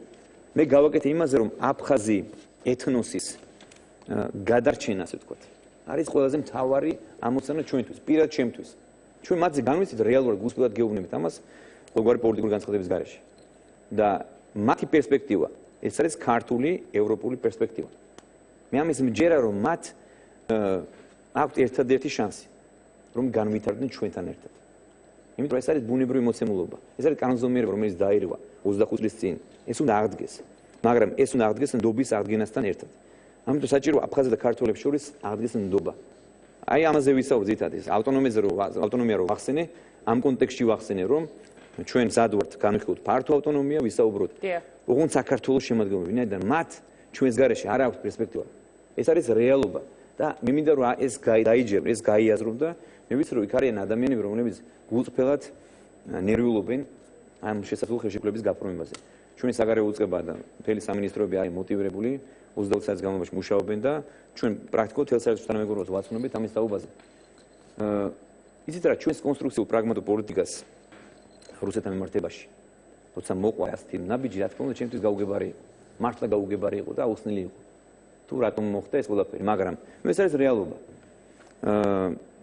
ველოდით დღეს, ვერ გეტყვით, შეიძლება ველოდით ქართულებას, მაგრამ იმედი მაქვს, რომ ჯერ კიდევ გვაქვს ჩვენ შანსი, რომ გამოსროლდეს სიტუაცია. დიდი მადლობა. დიდი მადლობა თქვენ. ძალიან დიდი მადლობა. მაინც არ დამასრულებინით რაღაცები, მაგრამ არა უშავს ყვადრებს. რა, რისი დასრულება გინდოდათ? არა, ძალიან რისი დასრულება გინდოდათ? მე აფხაზეთის თემაზე მინდოდა უბრალოდ შევაჯამო, რომ ჩვენი მიდგომა, ჩვენი ასე შეთავაზება, გნებოდაც დავარქოთ, რა თქმა უნდა არის კონკრეტული წინადადება, რომ ჩვენ გვსურს მათი აფხაზი ეთნოსის გადარჩენა, მათი განვითარება ჩვენთან ერთად. ეს არის ჩემი გულწრფელი შეთავაზება, რომ მოხდეს საქართველოს როგორც ევროპული პერსპექტივის მქონე ქვეყანასთან ერთად ქვეყნის ფარგლებში მათი განვითარება, მათი ინტეგრირება საბოლოოდ და მათი ასე ვთქვათ რეალური შერიგება. თუმცა ჯერჯერობით მათი მხრიდან შემხოდრი ნაბიჯები არ იდგმება და საუბარი არის იმაზე, რომ აფხაზეთის შემდეგ შესაძლებელია ეგრეთ წოდებულ მე ძალიან განვიხდი, რომ სულ რამდენიმე წლის წინ ჩვენ სადგურს დაემატა 2008 წლის ომი, კოდორი დავკარგეთ 100 მეტი სოფელი სააკაშვილის გაუძლებელი პოლიტიკის შედეგად დავკარგეთ და მივიღეთ 25,000 ახალი დევნილი. რა თქმა უნდა, ეს არის ჩემი სადგური, ეს არის ჩემი ვეტო, რომელიც უნდა დავძლევთ. დაძლევთ კი, ფიქრობთ, ყველა ხელისუფლება ასე მოდის ხოლმე ტერიტორიული მთლიანობის აღდგენის პირობას დებს, მაგრამ ჯერჯერობით არც ერთ ხელისუფლებას არ გამოუვიდა ეს. თქვენ ფიქრობთ, რომ თქვენი ხელისუფლების პირობებში ეს დაიძლევა? ჩემი ხელისუფლება, ჩვენი ხელისუფლება ხალხთან ერთად, კონსოლიდირებულ საზოგადოებასთან ერთად ჩვენ ყველაფერს შევძლებთ. ამაში და გონიორული პოლიტიკის განხორციელება და ქვეყანაზე და ხალხზე ორიენტირებული პოლიტიკის განხორციელება. ძალიან დიდი მადლობა და ვიდრე დაგემშვიდობებით, ბიძინა ივანიშვილის რამდენად ხშირად ხვდებით ხოლმე და კონსულტაციებს თუ იღებთ მისგან? ან მე გადაწყვეტილებას მე ვფიქრობ, რომ გააქვთ ალბათ, ხო? ძალიან აქტიური კომუნიკაცია მაქვს, რა თქმა უნდა, მე ეს არ დამემალავს. მინდა გითხრათ, რომ პატონ ბიძინას 10 წელი ვიცნობ და მიცით, რომ ძალიან ასე ვთქვათ ახლო ურთიერთობა მაქვს მასთან. მე ეს არასდროს არ დამემალავს. არ მიკადრებია, რომ რაღაც დავმალო. და ისიც არ დამემალავს, რომ რჩევას ვეკითხები. და პირიქით მე ვისურვებდი, რომ პატონი ბიძინა ივანიშვილის ნაირი ერიშვილები, მამულიშვილები იყვნენ საქართველოში და ვისურვებდი, რომ ასეთი მრჩევლები მყავდეს. თუმცა ეს ფუფუნებაა და მრჩეველი არ არის იგი, თქვენ დაუშვათ თქვენ გადაწყვეტილებებს რაღაცა მნიშვნელოვანს მას არ უთანხმებთ, კონსულტაციებს არ გადიხართ. ან მე გითხარით, რომ მე რჩევას ვეკითხები, მნიშვნელოვან სტრატეგიულ საკითხებზე მე ეს არ დამემალავს, ყოველთვის მithქონს და ამაში უჩვეულს ვერ ხედავ ვერაფერს და მე მინდა მოსახლეობას გამომარტო. ყველა ნორმალურ ცივილიზებულ განვითარებულ ქვეყანაში ყოფილი პრეზიდენტები რჩებიან, როცა გადიან ისინი სამოქალაქო საზოგადოებაში, სექტორში. ახალი პრეზიდენტი ყოველთვის, თითქმის ყოველთვის კონსულტირებენ, რჩევებს კითხულობენ წინა პრეზიდენტებისგან. ეს ნორმალური პრაქტიკაა, ეს არის ჯანსაღი მიდგომა. იმიტომ ეს ადამიანს, რომელიც რომის რჩევაში მე არასოდეს ეჭვი არ შემპარვე, არ შემეპარება არასოდეს. ვიცი რომ ის რჩევა არის მორგებული, თავიდან ბოლომდე არის გააზრებული, რომ სწორი გადაწყვეტილება მივიღო ჩვენი ქვეყნისთვის, ხო, ჩვენი ხალხისთვის. რატომ არ უნდა მივიღოთ რჩევა? მე სიამოვნებით კითხავთ რჩევას. თუ ამის ნებას მომცემთ. მე მკითხავთ? კი, რა თქმა უნდა. რა ვიცი, კი, თუ რამეში მე გამოგადგებით როგორც მედია მიმართულებით, კი ბატონო. კი ბატონო. ძალიან დიდი ეფექტურად რომ გავაშუქოთ ჩვენი მიღწევები. კი ბატონო, სიამოვნებით, მე ვარ ყოველთვის მზად ჩვენი პრობლემა ის არ უნდა იყოს მთავარია, რომ ადამიანები მოვიდნენ აქ და კონკრეტულ თემებზე, კონკრეტულ საკითხებზე ისაუბრონ, თორე ჩვენი ეთერი არის ყოველთვის მზად ნებისმიერი თემის გასაშუქებად. ძალიან დიდი მადლობა, მინდა გადაგიხადო და ერთი კითხვა, რადგან ბიძინა ივანიშვილს ხშირად ხვდებით ხოლმე, მართლა იწყებს გადაცემას და როდის იწყებს ხო არ იცი? ველოდით. არა, ვერ ველოდებით, იმიტომ რომ ცოტა ნერვიულობ, ძალიან სერიოზული კონკურენციის გუშინია, რომ განსაკუთრებით არ დაემთხვეს ეს დავსვათ. ეს ჯანსაღია და ეს გამოიწვევს ხარისხის განვითარებას. დიდი მადლობა, წარმატებას გისურვებთ ბატონო ირაკლი, უღრმესი მადლობა რომ მიიღეთ გადაცემაში მონაწილეობა. მასე ეს იყო საქართველოს პრემიერ-მინისტრი ირაკლი ღარიბაშვილი, რამდენიმე წუთში დაუბრუნდებით ჩვენ პირდაპირ ეთერში, დაგველოდეთ.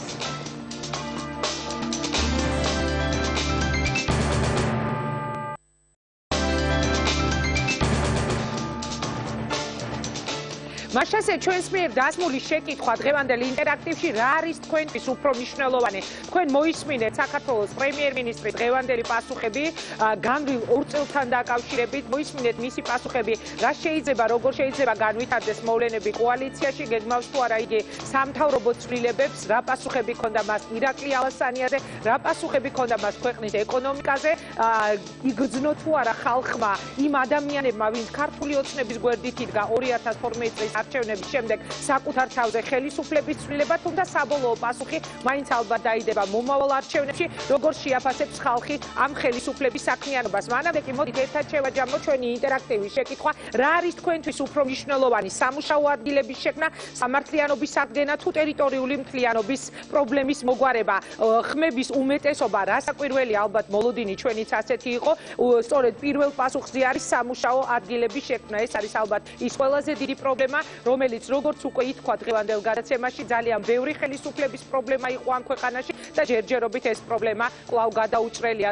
დავიტოვოთ იმედი, რომ ამ პრობლემის შესახებ ცოტა კიდევ უფრო წარმატებები ექნება ჩვენს ქვეყანას, ასეთი იყო დღევანდელი რეაქცია. ჩვენ კი აქვე გახსენებთ, ერთმანეთს შევხვდებით უკვე კვირას საღამოს 8-ზე.